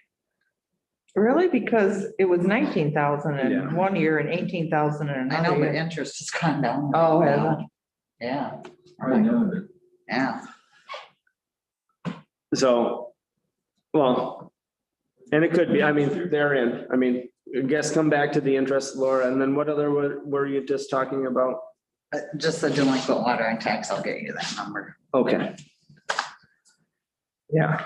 And the payoffs, the next 671, that we just never know. You know what I mean? If somebody wants to come in and pay it off. Yeah, so I didn't generically put in $20,000. But that can be, as any number in this living document, changed upon knowledge. Russell Court project, I just put in a small return on that. What was that? What is the Russell Court Water Project? Russell Court Water Project was the part of the special assessment, wasn't it? That, it is in Lake Yeah. Road. They're like lingering from Yeah. years ago. Yeah, That though, one in Lake Road or, this was even before our newer special assessment. This was Oh, when this it was way- first went in. This is a small subdivision off of the southeast corner of North Partridge Point and 23 South, in between North and South Partridge Point on the east side of 23. One of the issues I know in more recent issues with, not issues, but with the special assessment is one of the reasons that we actually diverted from our typical arrangement with the County Road Commission being a 25% participation by us, 25% participation by the County Road Commission, and 50% responsibility of property owners in that district was actually changed to a third, primarily because within this district, there are a considerable amount of lots that are now held by MDNR because of lake levels. And so Michigan, you can't assess a levy in a special assessment district against state-held property. So that's why we found a balance of just sharing those costs. All that infrastructure for service lines were replaced. And the road was redone. And that's Russell Court, which is the roundabout, and then Lake Road. what? Lake Road. No, there's another road. Oh, Eldon? No, it's off of Russell. It's back in. Burks. Yeah, well, it is all considered Burke's Manor, but Russell Court, and then I can't remember the other. You didn't put a road one? Yeah, so anyways, this is the original. So there's still, it's kind of like Lay Road, just a small trickle, minuscule to that of the 23 South project at $250, Lay Road at $50. So minuscule at best. Water meters, I think that this is extremely light. But I'd still rather stay on the light side. We don't have any profit margins in our water meters.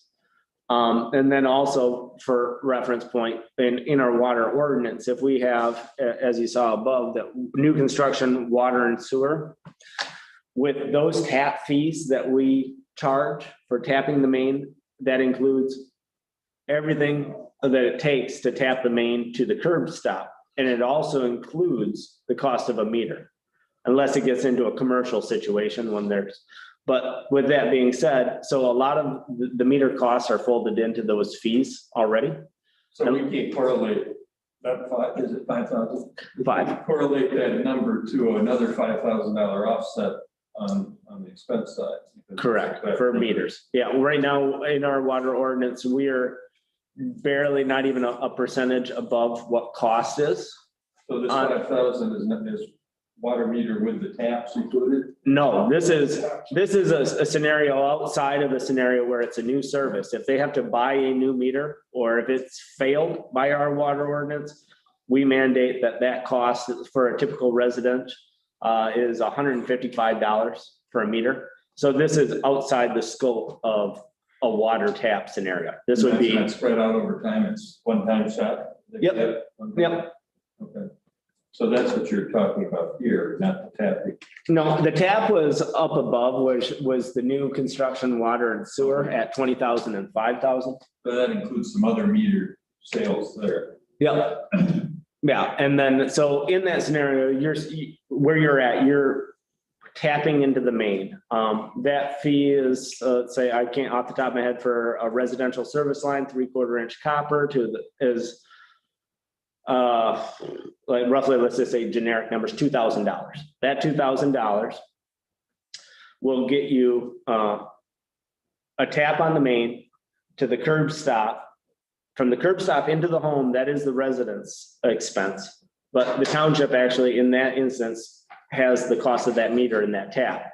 Now, if by contract, it also states, we have a clause that if any additional costs go above and beyond the stipulated cost in that contract, that is also the responsibility of the homeowner. So we're not out any loss for a subcontractor to tap. Some digs cost more because of water table, other variables unforeseen potentially, but that would be a pass through. So yeah, this number is just outside of a new tap. If you have lived in your home for X years and all of a sudden your meter stops reading, it is the homeowner's cost.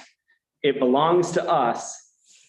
It's a little bit interesting. The meter belongs to the township. We have access into those residents to maintain that piece of equipment. So if it fails, that cost is directly correlated to the homeowner. Also a point of contention for some. And it seems a little convoluted, but we have to anticipate the fact that we know what consumption is and how to read it properly. So that's why it's in our water ordinance as such. Gain and loss on sale of assets, this therein, I think if just generically, we just plug in 15, That'll make me feel better. you'll feel better. And that's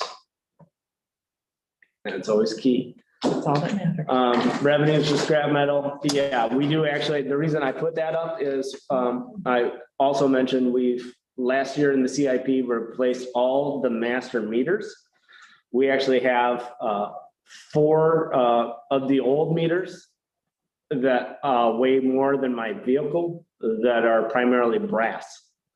So we're going to have some return once we can load those up and get those back. So 25, I thought was a pretty safe. Yeah. So nothing in insurance claims, rent expense, there's nothing in there either. Transfer out, don't have anything. And then we get into salary payable labor. So we're just now getting into the expense side. And in this vein, we don't have any labor costs per se, because this is part of our contract with F&B. The reason that I threw $25,000 in there is because there's more functions to a DPW department than just water and sewer transmission. There is always the potential for a couple different veins of thought process. One, the potentials of procuring a part-time individual to do maintenance on buildings and grounds for upkeep. Or we've last year, well, was it last year? It seems like COVID's robbed my brain.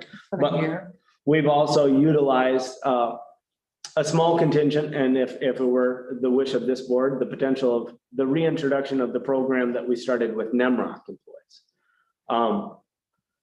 Not 4 individuals. I think that was too much for our space, but so I just put some money in there, and that's what my thought process was do we need to hire somebody part-time for maintenance of our buildings and grounds? So maintenance, are you thinking doing like cleaning, doing the lawn work, shoveling snow, changing light bulbs, painting, moving stuff that we need moved? Yeah. I mean, right now.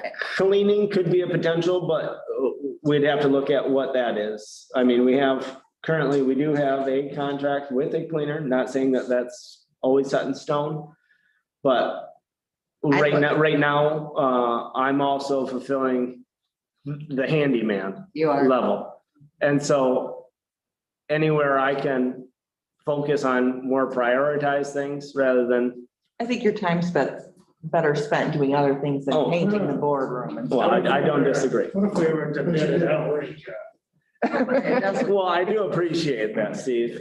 I do have a steady hand. I can cut in like a champ, but yes. What if we were to bid it out, like to see if a construction company or something would want to do that as a. Well, and I think that's a beautiful thought. I mean, but that's the reason that I put allocated some funds in it, because there is a need that I don't have the time to continue to Or fulfill. maybe we should call it salary, maybe we should call it, you know.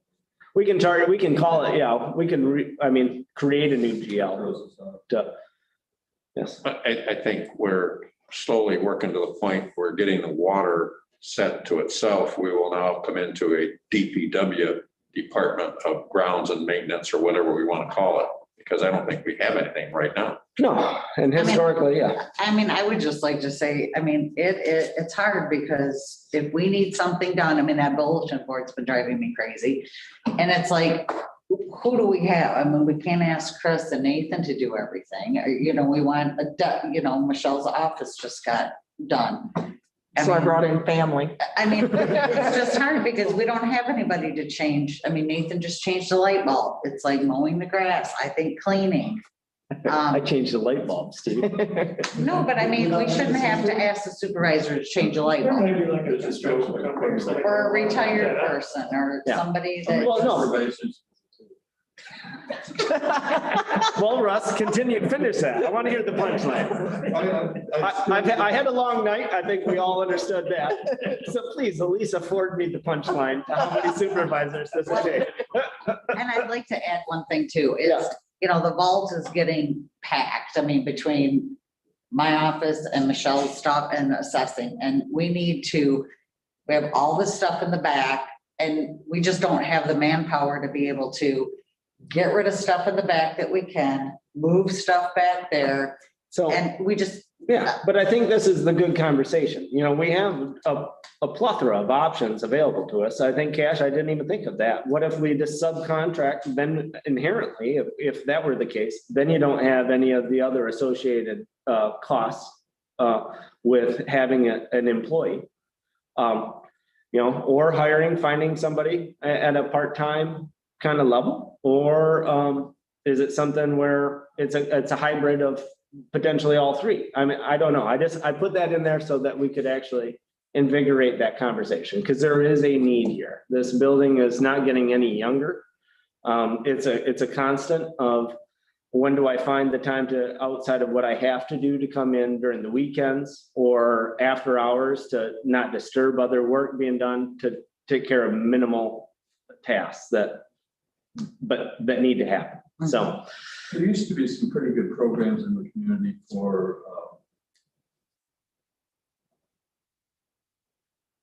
assisted, like different people with various levels of disability that would come in with a job coach. job coach. And that's did- where we we did did with that. Nemrock. Yeah. And it was actually, I think the scale could, if that were again a conversation, it was a wonderful program. I think that it would have to be kind of looked at in a different vein. We learned some things. I think it would I be think we would seasonal. have to be very specific with direction on what for Yeah. them to do, and Yeah, it would be seasonal. We tried to hold them all the way up until COVID. And it's this building being nothing but rice paper blocks. It echoes and you can hear everything. And some of our wonderful employees at that point in time did not have a decibel reader. And so it was sometimes, as pleasant as it was hard to concentrate, I'll say. No volume control. there was disruption to the rest of the office. Yeah, I'm not just being site specific to, it was like I the like building. The building. Contractor idea. So- We just Yeah. need somebody to come in I and have get it somebody in mind on that. and include the cleaning So, part of it. I mean- with it. It'd be nice if you could get like a contractor that Well, want to pick it up as something, and then you'd have that experience and knowledge of what needs COVID done, or if we have other projects, stuff like that. that could eventually help with an internal building CIP. Could between the, maybe come up with a list of things that you would put on a list for that. I think Laura's got one. Is it in a binder? Probably, We got it in a binder. Tabs on there. probably Prioritize. tabs, dated, stamped. So I just wanted to put that, that's why that was populated. Would that be enough? I think that was on the light end. I just put it in there as a reference Well, point. we don't need full-time at all. No, we don't need 15 to 20 full-time. hours a week would probably do. You're talking about 2 days. Yeah, if we had somebody 2 days a 3 week. days if we had a project, Right. maybe less during full time. Get something to pacify the union. Yeah, well, I mean, it would be out of scope of all the other job descriptions, but would Yeah, but definitely. subcontractor, we don't have to, Subcontract out to work. right, Well, and then in my head, from a business standpoint, that reduces other anticipated costs. And so, but that's why, I mean, I think that probably would be light, but we can And- start that conversation there. I mean, we do have our own lawnmower as well. I mean, because of COVID and this last summer, I mean, you were out mowing the grass, but we do have a lawnmower, you know, that. We have a person- tractor. Right, I mean, I that, don't think I want to drive by here and see one of the three of you mowing the lawn. I would be out there mowing. I love mowing the grass. It's just like my mower. No, it's not ideal, but, you know, But it had to be done. It did have I to was be done. raised the way of if it needs to be done and nobody else can do it, you Nathan. do it. Yeah, friendly reminder emails, love them. Nathan. I get them on a regular basis. So I think for right now, let's come back. We can kind of, I wanted to kind of get that process rattling in our heads. Director salary, obviously, non-existent. Clerical wages, this is site specific to the administrative function of our last employee currently in the DPW, and that will remain constant. That is at $34,112. But then I do have. I mean, is there anything that's gonna change in here? Yes. Yeah, the only thing that's gonna change in here is, and if you would indulge me just for time, because we have, and this is an important department. Trustee Lappin did give me, and I have it printed out. I can just go in independently instead of going back. These are all direct costs for general liability and property insurance and workers' compensation from every department, from Board of Trustees to a water department. Yeah. So, I mean, but other than that, they're, I hurt my Payment mind. and utilities is 45,000 right here. No. I don't remember that. 715 general liability. Yeah, that would, in that instance, that would become, Per month. Vehicle insurance, actually, Oh, 713, 713. yeah. Vehicle insurance would turn into $3,099. Yes. instead of, what is it, 1,000 that went across? Yeah. So, I mean, I can plug those in. Yeah. Might as well. Where are you It at? should be pretty accurate. 713, 592, 713, vehicle insurance. By trustee Lappin's numbers becomes $3,099. 715, general liability. By the way, there's redundancy here. I don't quite understand why, but there was, Oh, because there it, was code 751, and then there was code 805. 715 and 805. Yeah, I didn't, one should be removed. Okay. I don't know what you're talking about. So, Oh, well, so. I have it in the notes. so Yeah, in You want to look at it real the, quick? So- there was line item 5920100 715.000, which is general liability and wrongful acts. And then there was also 592100805.000, general liability and property insurance. So, And the consistent GL is actually the general liability property insurance, not wrongful acts. correct, So your ask is that we remove or at least inactive 592-100-715-00. correct. You want to make that GL inactive? I'll do I that. would, Or do you know because how? you can wrap it Okay. all up into the one. Yep. So then with that being said, then I will cut down to 805, which is the general liability, Yes, that's one's 5,000. So. $6,615. Right. And then I actually, I have to jump back up to 718 to workers' compensation. Workers' compensation, I think I actually plugged in $1,500. Trustee Lappin calculated it out to be $475. Wow, that's good. Well, we only have one employee It's only currently, so. One other number to fix is, the Well, potentially. admin and utilities should be 54,000, not 45. Which deal? It's right, keep going. Right Seven oh underneath the three top point line, zero 1 0. 703,010. Right there, down one, yep, What is that? 54,000. 54? Instead of 45? Okay. Wait a second. Where- The 703,010, Okay. admin and utilities to general fund. This is the function, What? 54,000. We amended it in our current budget to 54. We have activity currently at 45. Right, because we have 2 more months. We have February, March to add there, so it'll be another 9,000. Yep. So 54 is the corrected number.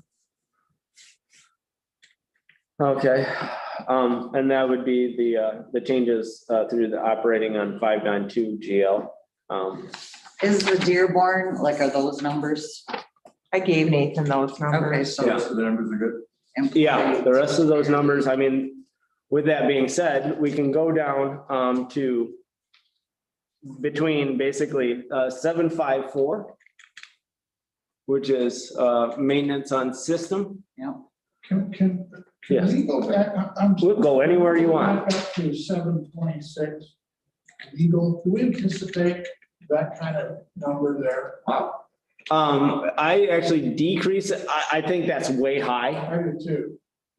And I think you and I Yeah. and this board hopefully Yeah. anticipate that I'm being fine with lower.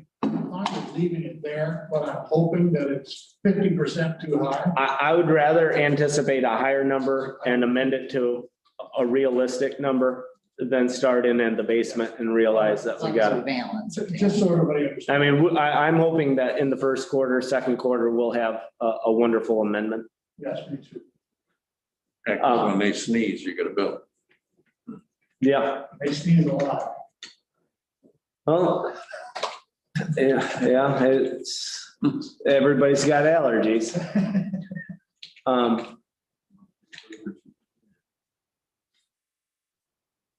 Yeah, so.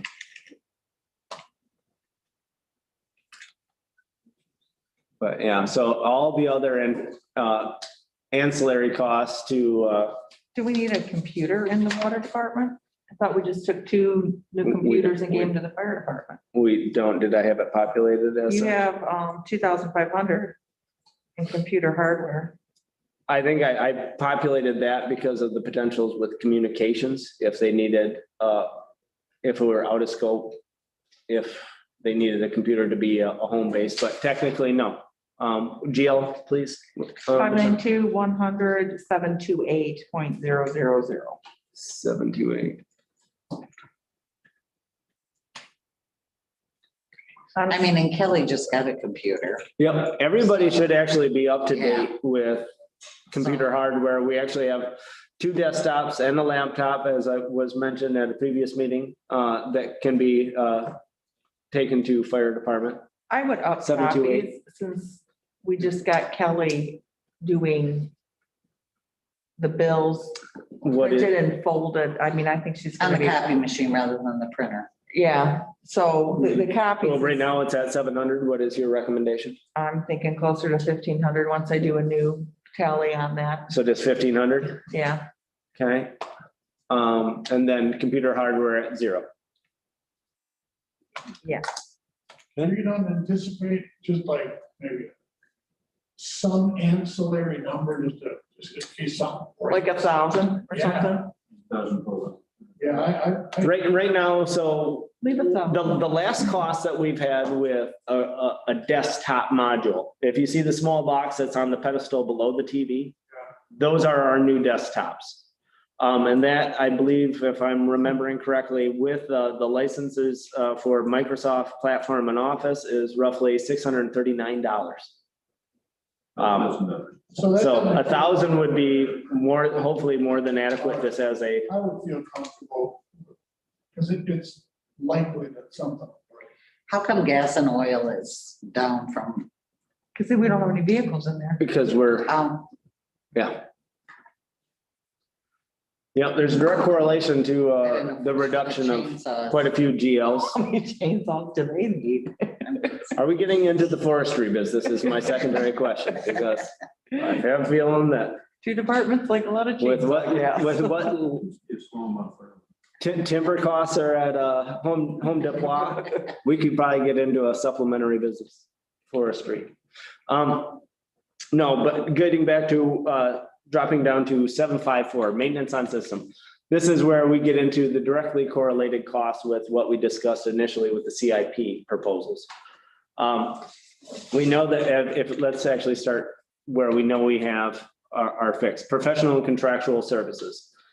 The $700,000 that's in there, I bumped that up a little bit because as we come close to finally closing out this fiscal, as of 2 weeks ago, we had $60,000 remaining in the $250,000 that was part of the contract for operations and maintenance. So if we stay on a constant of the amount of breaks, I just anticipated coming into another year, subcontractor costs are probably going to bump up a little bit. Material costs are already high and probably going to remain consistent for the next at least year, 2 years. So I had bumped 592-100-801-000, which is the mechanism that we primarily pay F&B's contract out of, to $700,000. I think that's a safe approach to that figure. Are we reasonably confident that when it comes to subcontracted work, that F&B is doing a reasonable job of spending our money to make sure that we're getting the best bang for the buck? I'm extremely confident, and when I ever have doubt, that's when we have afforded to us the out of scope potentials and the reduction of admin costs to utilize an independent like C2AE. To have that independent third point of view and professionalism. But I have yet to come across a single instance where with or without, and normally there's always communications that come through me that this is what we're looking at. Prime example is what was brought to the board last night. Here are 3 identical pumps from 3 different distributors. That saves just the time that would save us from doing that RFP. We wouldn't be actually allocating monies for a new pump until our new fiscal with the timeline that it would take. So thus far, I would say beyond reproach.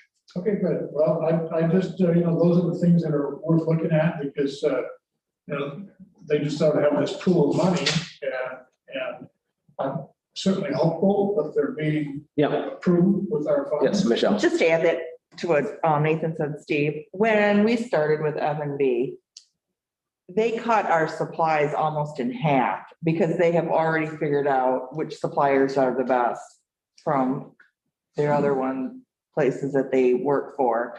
And our supplies went way down because they just introduced new suppliers to us. Because we were going to the same one and just paying whatever they charge. And then in that instance, Trustee Lappin, if there's ever a margin of the potentials for taking it on and being a direct payment through the township and negating a potential additional 5% admin fee, they do afford that. And there's been instances where I said, yeah, we'll actually take point on this because we know it's a fixed cost. And instead of having them just do it out of the scope and have an additional 5%, they kind of, say, hey, this is upcoming. Do you just want to pay it?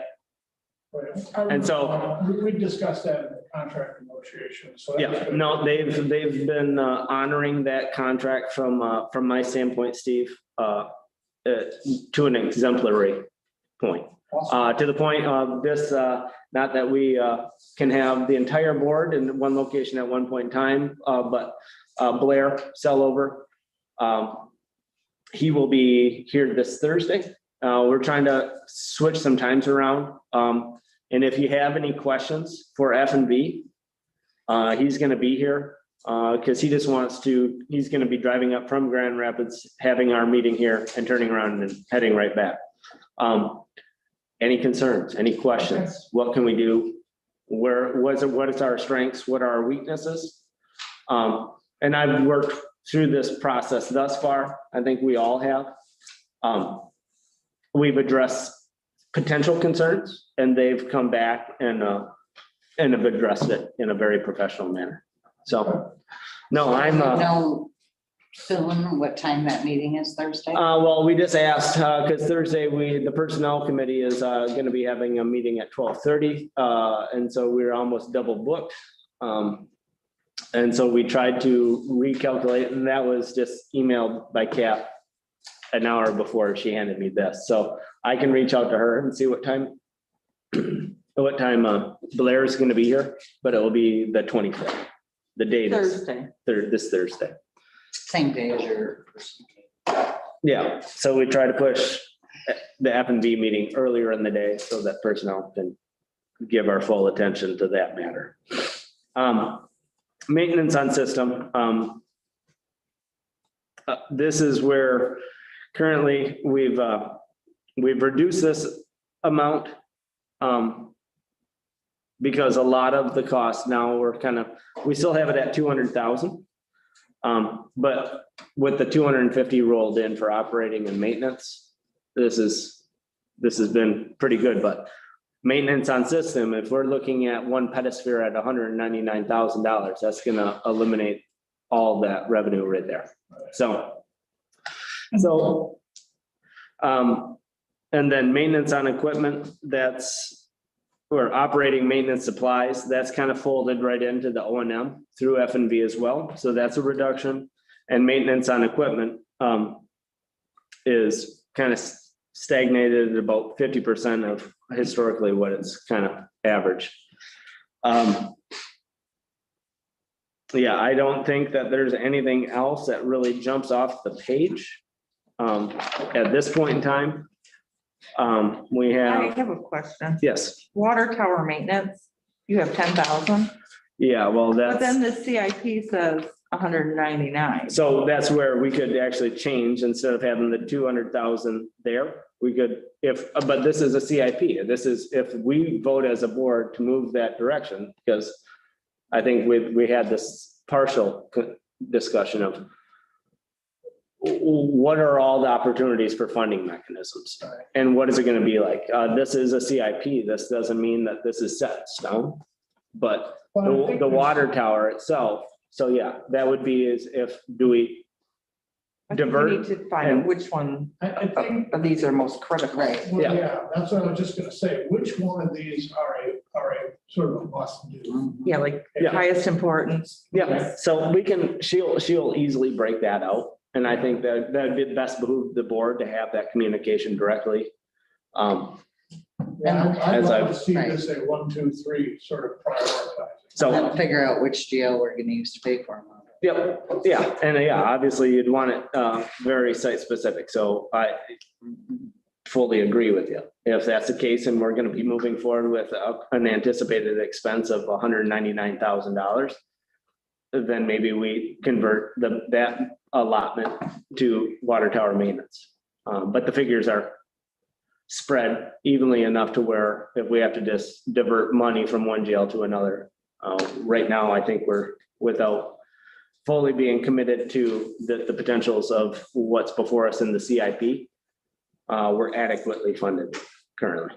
It can be fine tuned by all means. But historically, what have we done to spend, $217,000 in the past? I mean, Digging holes. Yeah, so I mean, do we need to have a $200,000?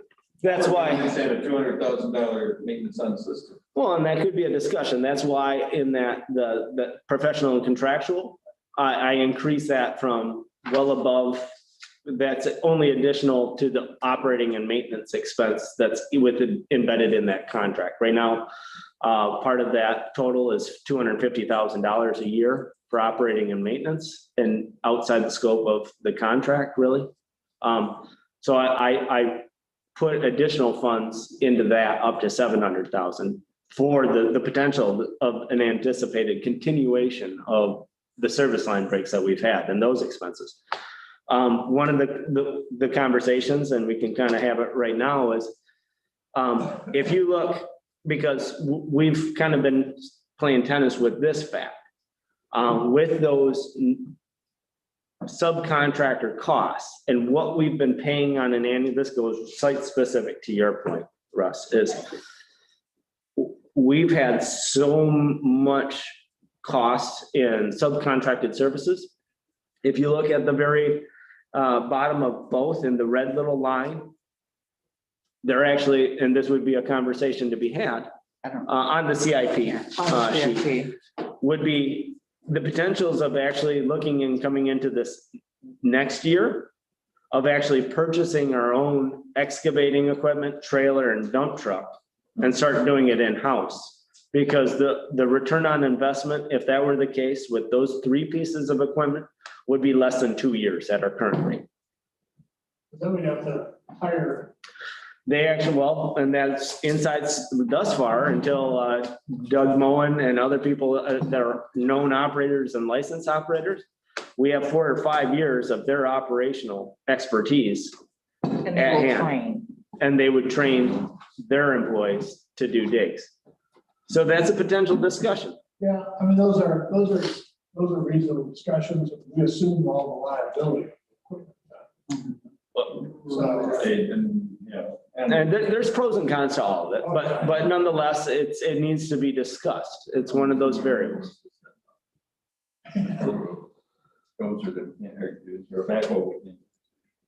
Yeah, so, but with that being said, are there any other questions?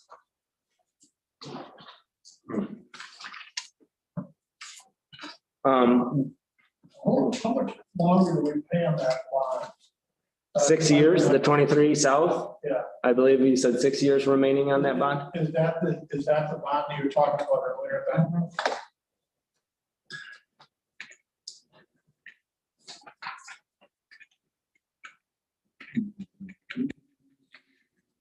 Yeah, and I'll double check on those numbers too. Yeah, is that, it would seem that number would probably, it would seem that the principal would come down. Excuse me, principal payment would remain static, so I would hope the interest payment would go down. And I thought it was like 226,000. But I think part of that 226,000 is also interest. It is part of it. So it would be broken out in the Right, check, right, principal and right, interest. right. So I think this is And pretty the close. interest we pay twice a year, the spring and. One we pay just interest on, the Right. other one we pay principal and interest. Yeah, but the interest should be dropping pretty substantially. Because It seems to me it's like it's the same amount every, I don't know how this bond is set up. I don't. I guess that's the question, how does the bond work? Is it just static? I think it's And I static. think you but I sat could down go with to- him and he kind of went through that, didn't he? With, Well, and you get the bills. Right, but I don't, I mean, I get. because that was actually No, that I know, project. I'm just saying off the top. of That our project, heads, I Steve, mean, was we can- such It's pretty, scale that they used a bond attorney through that process. And so Tim already has, and Tim was the primary through that, luckily. Well, it may So not- he's got that historical reference. It may not be a typical sort of loan that lender would have. the issue is that we're not bringing in enough Enough every money, year now right, to make that right. payment. Right.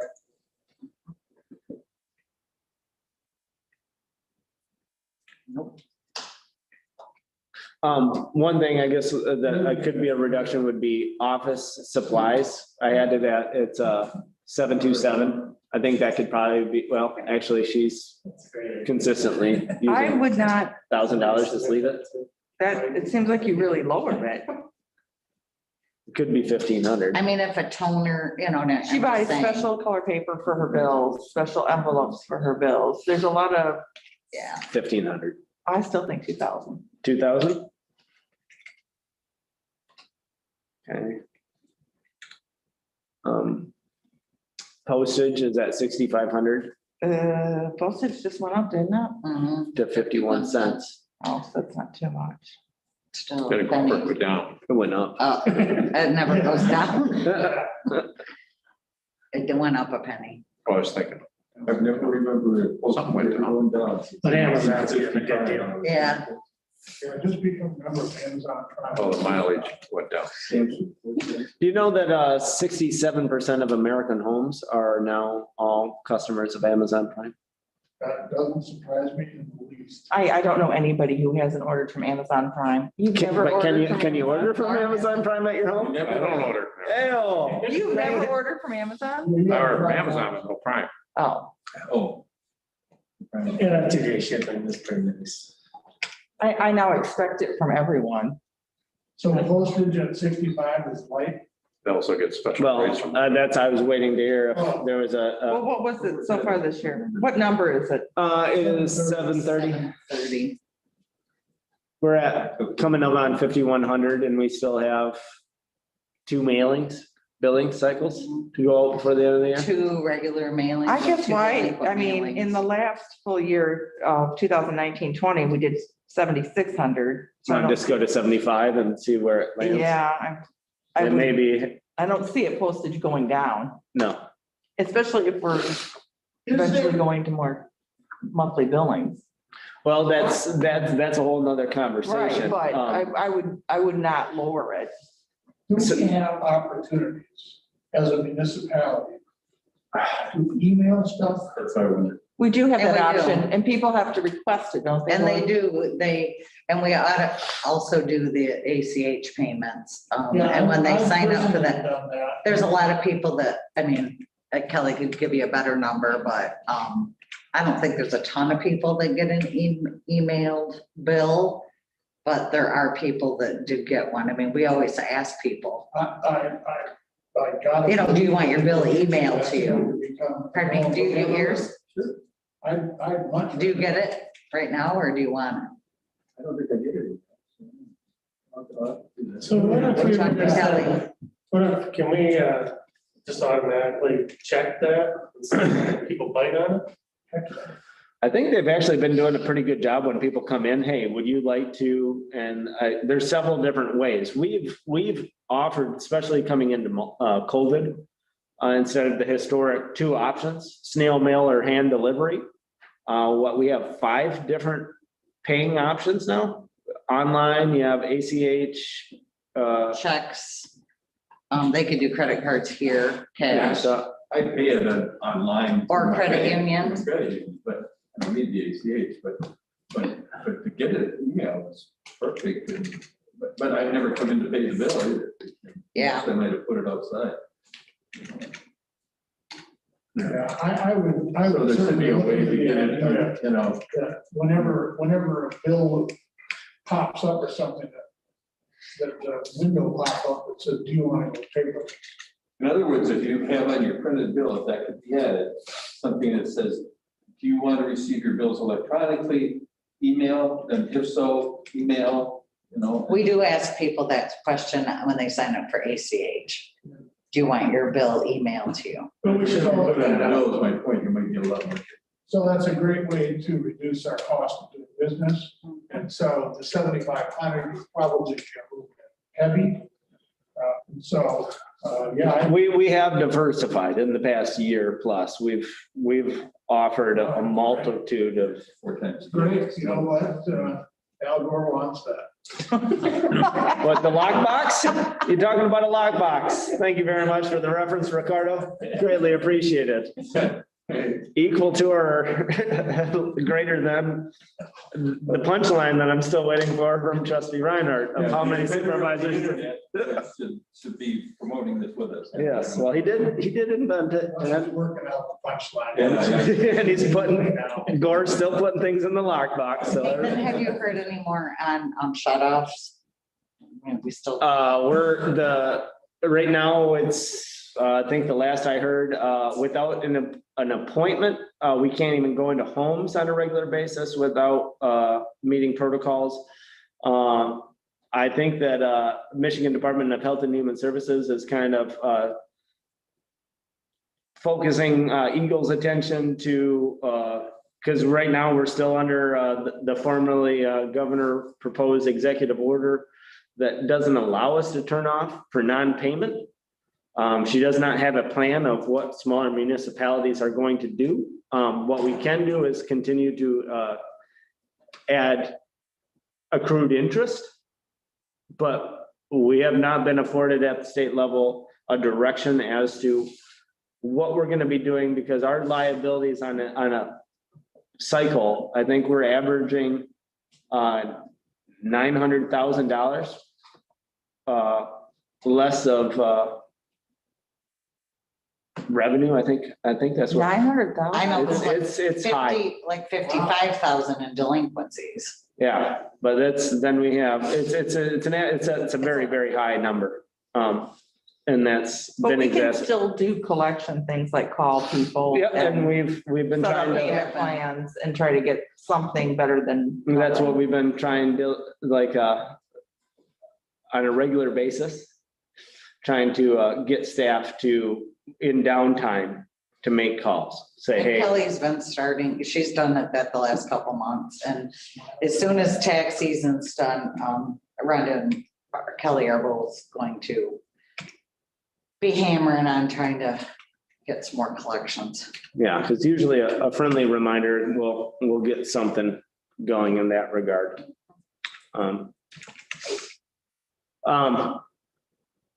Is there anything else in the I'm just kind of going through as we're having this discussion and plugging in GLs that haven't been changed?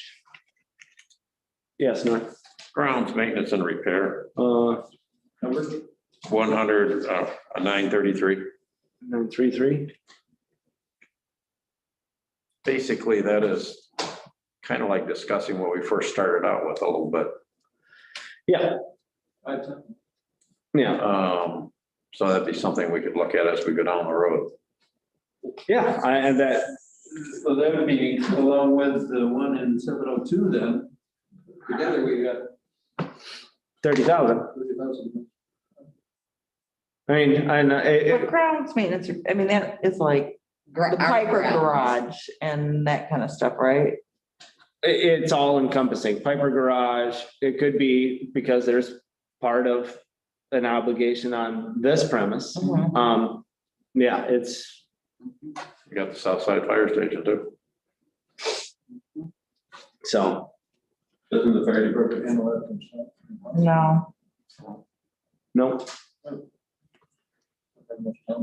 What change that? Yeah, so I mean, there's actually two GLs that correspond to 702, Russ. So in that thought process of the potentials of whether it's a part-time, subcontracted, whatever that looks like, you have these two GLs. You have 933 and then 931, maintenance and repair building. So you actually have 12,500 potentially available. Right there, yes, no. But see, this actually is really directly affecting the water department per se. Yep. Where we almost need somewhere down the road, a separation. Yes. For the building and maintenance, so it's the DPW versus the water department. Well, and I think that is gonna be a very open conversation of a potential restructure. Well, that's gonna To blow this whole thing. Oh, yeah. that, yeah, in that vein, we would have to reinvent that wheel. Oh, yeah. Because actually then DPW would become a function of the general fund, which would put a greater responsibility on our operating millage of 1.1036. Yeah. Well, we Which- talked about those things and how we've actually tried to develop an actual working number.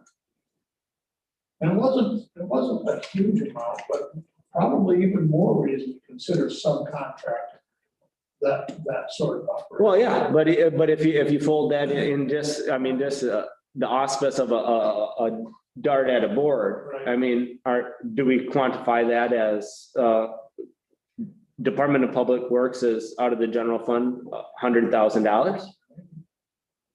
Because I think that's a safe, low number. And so But then you're talking snow plowing as well. Because Yeah. that's another thing. Oh, there's snow plowing out of, that would be now, in this vein of conversation, there would be an amazing amount of changes that would have to take place because in this vein of conversation, the enterprise fund would cease to exist. If that were to be the case, then known function and costs that we've talked about yet today would become the sole responsibility therein of the general fund. And that's, I think, an ongoing conversation that we've been having through this entire process is how much strain do we have the capability to place on the general fund? And so those will be. And that'll take, if all goes well, probably a couple of years. Yeah, I think that as we know, something of a conversation of this magnitude isn't going to be, and it's changed. At least we're talking about it. But we're talking about it now because that would be, let's say that's by far in my brain, a 2 to 4 year potential to fully uninvest and reinvest, so to speak. But if we don't start having those conversations of what that would look like and what kind of additional functions that the general fund would have with an additional department, now, then we're that much further behind the 8 ball.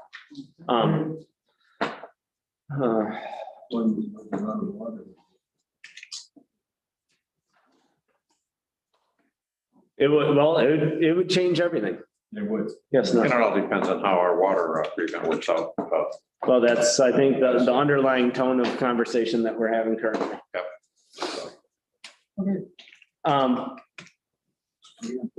Food for thought. Is there any way on the very bottom of the page, item 956,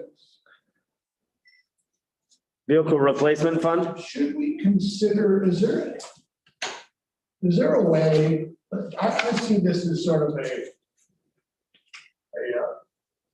capital, the monies that we set aside. And do we have to earmark it, you think, for a vehicle, or can we rename this as a capital outlay or something like that? Well, I mean, we do have, I mean, that's in this vein of conversation. I know that I had asked, and this is on me, to pursue an RFP for a potential plow truck. Because as we get nearing the end of this fiscal, kind of going right back to just a couple minutes ago, what would this department look like if it's solely housed in the general fund? Do we make said expenditures now while we have that flexibility? Because it's not going to be a potential in the future. These are the conversations. I don't disagree with the capital outlay of where do we actually create a squirrel fund? Well, it's a good question. Do we house it in the general fund? Do we house it, in built? Well, in this instance, we can't house it in the general fund because we're site specifically talking about an enterprise. Understood, but into the future. So that if into the future, this line item, this fund, or this whole section doesn't exist, do we have the ability to move things to where they need to be moved to? But that would be in terms of the uniform chart of accounting and Transland kind of giving us guidance of how, I mean, that would be, So that's something. just that internal shuffle will be quite a significant undertaking. I agree. So those are the things that we just simply don't know about. Correct. Yeah.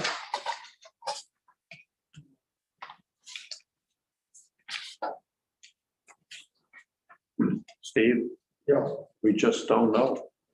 that's right. We don't know what we Just don't know. So.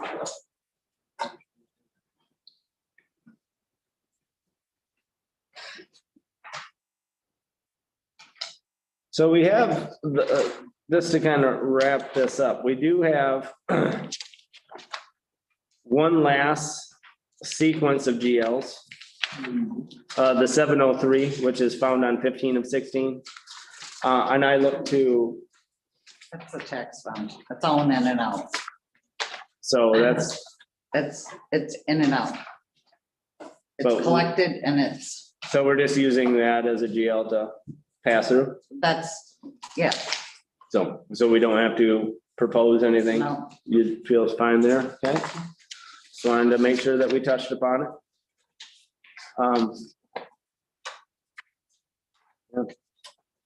With that being said, I mean, is there any other, Did we set anything aside for sidewalks and stuff like that? that would fall into bypass maintenance? Let me find where that's kind of in that. Wow, I opened up right to it, 201-265-815. We have $15,000. What page are you on, Steve? We're on page 5 of 16, Department 265, building and grounds, 101-265-815.010. 15,000? 15,000. Is that what we set aside for that project?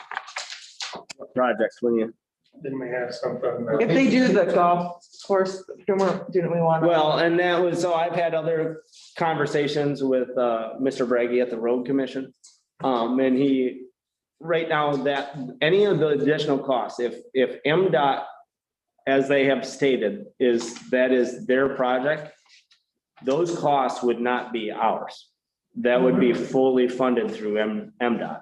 So if we want to carry that sidewalk, Well, that, yeah, the carrying, I'm just, but that project, at this point in time, there's no reason to put any skin in that game because from Ryan's point of view, if MDOT designates that as an intersection they have to meet all the criteria for pedestrian traffic as well, so those are unknown. So what you're saying, from that intersection north to, let's say, the rails to trails conversion? yeah, I'd like to see it go down to the dealership where it ends there. Well, we can't go, it already ends there. And that's a municipal line is at Alpena Alcona.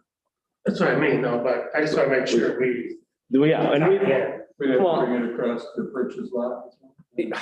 there's some issues, yeah, with, I mean, then you get into just north of Purchase, that little strip mall where I believe it used to be a urologist, those doctors' offices. They have parking that's already an MDOT right away. Where do you put a bypass there? The MDOT right away. Yeah, And because they have parking to the side that, they share with the. Yeah, with Commissioner Peterson. So. What jail were you looking at? Reasonable. I'm looking at building and grounds. I'm just saying, I think Yeah, that would but be a nice thing. Yeah, well, I mean, That's not for, People would love to be able to walk to the trail. that would be, Because I assume the city might be willing to. Cautious. Let that go across the Peggy Street Bridge, and you put those restaurants and so on out there on the west. because Nathan, It's that would, 265 is actually the funding mechanism for under building and grounds, Department 265, 101-265-815 or but wouldn't 815-01. that be more into highway, streets and bridges or? No, that's health just- and welfare? Well, this is where it's at, and this is where it's historically been. But The 15,000. Yes, you're talking about the bypass maintenance, yeah. but that's already that's no in addition to creating something else. Right, Well, and that's actually above and beyond. So last year, the exercise was the conversation of why it was funded to $15,000 was because of another known gap of bypass, which was on Ripley Boulevard from, what is that? Grant? Yeah, Grant to the old state police post. Right. So we have some deficiencies in blocks, and not that I don't disagree with the northern expansion, but we already have existing infrastructure with a known dead area, and that would be a potential project one would be that leg. But yeah, continuously, If we could put something in there, it's got to put something, yeah. so we continue to. All right, because we budgeted 15,000, we spent 1,800 so far. Yeah, it's been, but the reason that really didn't get any traction was because by the time the season started, Bruce Goodrich didn't even have time to put in a quote.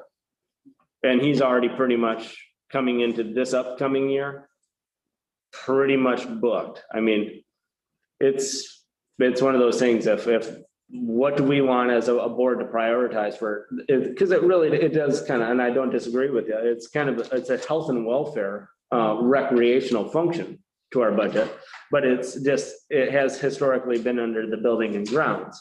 We can always move that out of that department and put that GL in health and maintenance. Well, or can't you make bypath maintenance of the existing and then maybe do a bike path construction or something in the health and welfare, have it? Yeah, like if two you separate want to add a We new just need to- GL. We could put an extra 5. Well, right, I mean, if we make that kind of a sinking. Where do we stand Capital anyway improvement so fund. far? Yeah, we're Well, right now, we're just looking, over budget on the water, right? So we're over budget on water right now, Money there, 155,000. at least to start. 155, 520. Well, we certainly hope that 200. So sidebar conversations, if we can just stay on, because we are at 155, 520 over budget. So if we were to look at, if we were. Right now with, I believe it's just with the manipulation of the 592 Water.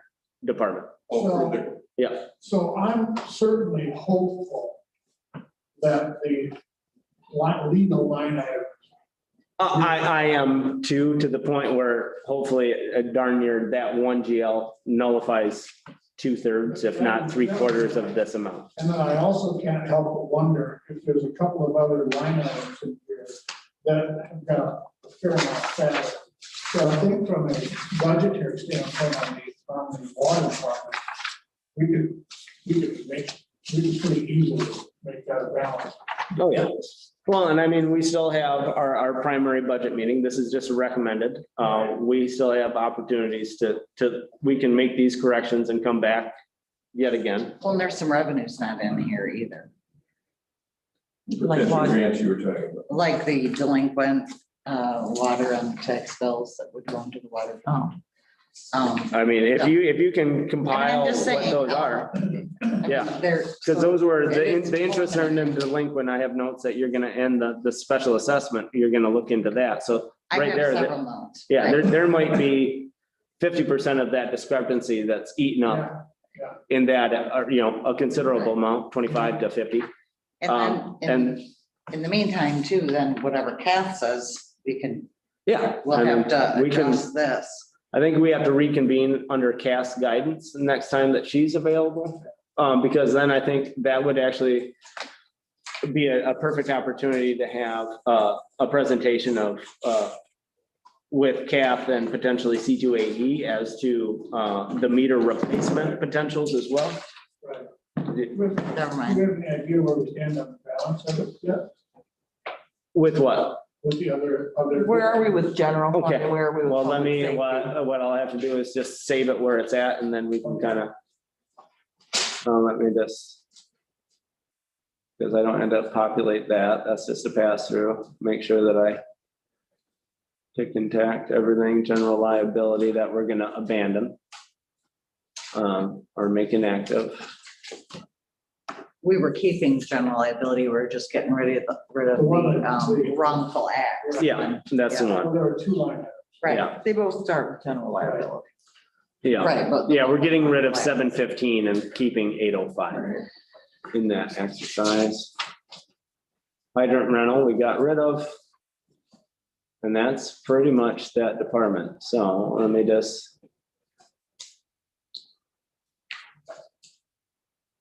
So no, this is actually overall, this is including So that's township wide. township wide. We know that we have other internal discrepancies that we have to come back and discuss. But including every department, including the enterprise fund, currently we're looking at in the red of 155,520. I think that's easily attainable between all departments Oh, yeah. to And balance. some of those other adjustments that I gave you are to be done or were done. I know, I will be doing those. So my thought process is, under the guidance of this board, is to actually go back through and just plug in the data points that you gave. I'm gonna, once I get that done today, I will email everybody and updated. And if you want hard copies, I can have hard copies printed on the ugly stock. The 1950 legal paper. Yeah. Yeah, we're Gotta aging use it paper. up. We're not buying new till it's all So gone. no, right now, we're looking at, like I said, a very, very small margin to really, that can be easily defeated Oh, yeah. solely in, But we haven't finished public safety yet either. no, we have to go back So to that's that. gonna- We need to have those conversations. I think there's conversations that are gonna be upcoming that can be brought back to the board and see how that pans out. And we'll take that next step when we take that next step. But right now, the only other things that I want to make myself clear, the only other things outside of what's been accomplished today is that I'm going to be plugging in the corrected numbers for general liability and workman's comp. And once I'm done with that exercise, I will email everybody that updated. And if you want hard copies, just let me know and I can have them in your boxes for you.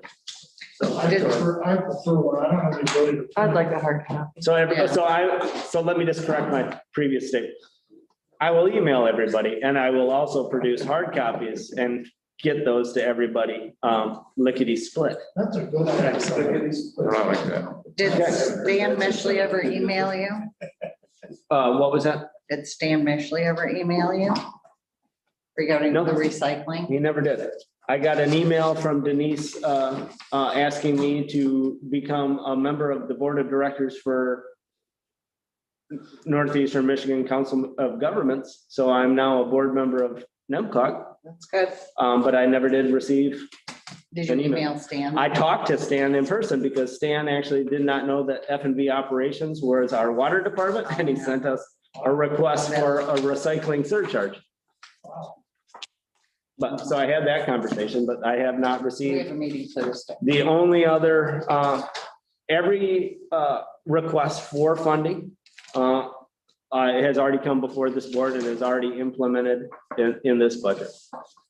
So, Well, that's good. That makes me feel better that we don't have to find, hundreds of thousands of dollars. I had a request to sit on a board and I've so far stayed away from it because they are also a requester of funds from us. That's the South Side group. actually, you just want to take my seat as the liaison to that board? Gotta be a liaison. I could be a liaison. I don't know. I would love for you. Right. I would love for you to participate as in my stead, if you will. All right. That's nearly as bad. Really a what? No, well, no. How many supervisors Nearly does it back. take? I'm trying to lead this, I'm trying to get something out of them here. You're doing great. Keep it up. Thank you. Takes the clerk to take minutes for the light bulb.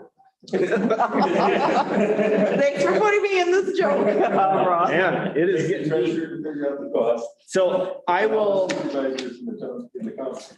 well, and I hope that the conversation was pretty eye-opening also with the road commission this morning. Because these are things that as much as we try to be proactive with, we have to have some open conversation so that we're spending the taxpayers' money in the most appropriate means possible. So, One of the technology things that I noticed as I was trying to look into a different Zoom meeting, and I couldn't use this on our Wi-Fi. And I experienced it before. But I noticed our phone signal in your office, even back in the back, I went back to where the folks are working in the F&B folks back there. yeah. And I went into Michelle's office, I could only get like two bars on my cell phone signal, which wasn't apparently enough to do a hearing. So if that's our cell phone coverage in here, we might want to talk to 1010 about a booster to raise the level of your phones. Yeah, but that's a conversation. That's, I mean, that's, I think, one that the three of us have on a daily basis of what is going to be that tipping point of cost effectiveness in an outdated, poorly laid out hodgepodge building. We're making the best of it because we don't have any other means necessary, but how much do you invest into this structure before it hits that tipping point? And I think these are all the conversations that we have to have moving forward with capital outlay. Are we voice over IP? For phones, No, we did not go with VoIP. our phones are horrible. Michelle doesn't like it. Michelle came from the private sector. Michelle likes the private sector. There's, We all do. Michelle still thinks like private sector. there's a big delay. There is, You want me to call? We can't even change the name on a phone without having to call the person. I got the instructions. Oh, did you? so, The, but I will, before we continue to have the good discussion, I will offer the opportunity for anybody that's online to have public comment. Is there any public comment? You have to unmute them or anything. No, I don't think so. Is there anybody even out there? No, there's no other participants. So is there anybody on the telephone that has any public comment? Well, it's such a fascinating process that everybody's like, yeah, I'm good. With that being said, no public comment. Any further discussion? Next meeting. Next budget meeting. Yeah, what my thought is, we currently have some let me pull up my calendar here.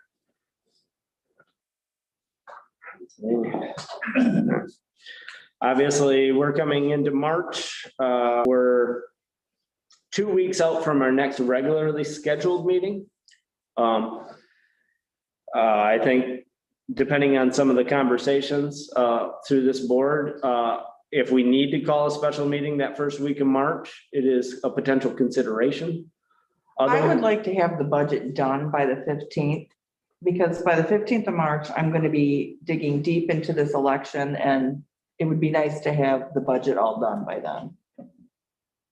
What election you got coming? Well, we would have everything but our annual meeting. 911 proposal Oh, good. for May. there's an election every year in early May, this is May 4th, I think. Is the election. But you don't There's an have it election every year. I would disagree with that. Well. There, every year since I've been here. Yeah, I was gonna say, it's not an annual May 4th election cycle. Because Michelle, you were talking about, well, I've got no elections hopefully. Yeah, okay, I spoke too soon, Norm. Yeah. I helped her have one. So the end of our fiscal, My office. End of our fiscal is the 31st. so our very So- last meeting of the year is the 22nd. Well, Not of the year. currently regularly scheduled. So, yeah, what we're looking at, we have the 9th is a regularly scheduled currently, and the 22nd is a regularly scheduled. What we could do is, I know it can be somewhat hard, but we have the majority of the groundwork done. We could have our, right now, unless there's a need for a special meeting, have our meeting on the 9th at 11 a.m. and do a similar scenario, hopefully not a 5.5 hour marathon. But we could do a budget session after that meeting. And then we're basically done to the point where we would have to just host our annual meeting, which we could also coincide with the 22nd. We could have our normal meeting and then our budget annual meeting where we adopt the budget, set schedules, et cetera, et cetera. How about if we do the 2nd, and then if we need the 9th, we. What are we doing on the I 2nd? can't do Have- the second. Oh, just next week, having another budget meeting. I think that might be potentially too soon. I think what we may need to do before we wrap up that budget is actually have a board discussion. I think that would be Are the you talking order. about the discussion we really wanted to have last night? but That would be probably part of it, yes. So the 9th is a regular meeting at 11. Right now, that's what's on the books currently, is the 9th at 11 and the 22nd at 6 p.m. I think we need to have a special meeting next week, maybe in the evening one night, and discuss the stuff that we were supposed to discuss last night. So is there a date that would, The only time I could be next week probably would be on a Thursday. Because I've got trial next week. It may be over by Friday, but it may not. But so for me, it would be Thursday, but. Would Thursday work for you, You're Cash? talking about during the day or the night? no, I think it would be best served as an evening meeting. Why don't we do earlier the better, like 5 o'clock or 4 o'clock? Well, if we're trying to do evenings so people can be a part of it, that you're defeating our purpose. Wednesday, Thursday work for me, because I work this Wednesday, Thursday, so I'll be off next Wednesday.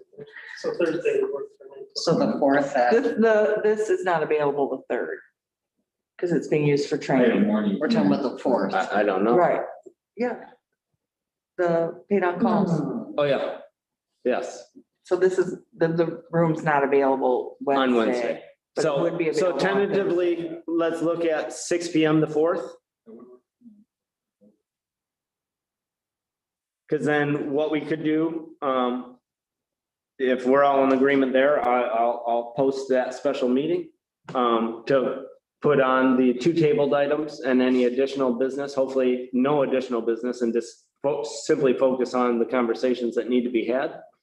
And then I would also implore everybody to give considerations to following our normal scheduled meeting on the 9th, to have a budget session the same day. And that would pretty much wrap up our budget. And then the last thing we'd have to do is have our annual meeting to adopt the budget. All right, so then the 9th, The 9th, we have our normal at 11. I know we tried it before, but do we want to say 1 PM? Sure. Call at 1 PM, call a budget. And I'll get these posted. Obviously, we're Yeah, well I'm sure outside you will get them posted. at 11 PM at night, Somebody- right? How come you guys didn't show up at 11 PM last We night? were looking for you. Yeah. Or no, is that today's, it was, anyways. No, So, yes, today's meeting is supposed to be 11 PM, so we'll see y'all back at 11. so, Keep looking for us. yeah. So then with that being said, I will call a special meeting on the 4th for 6 PM. And then also add a budget session for 1 PM on the 9th, following a lunch break, hopefully, from our budget, our normal. You can't have it on the 4th. Why? Didn't you say that was fire department? Third. No, the fire department's meeting Oh, here on the okay. 3rd. Yeah. so the What time special is that? meeting on the 9th is 6 o'clock. 1 PM then? 1 PM for budget.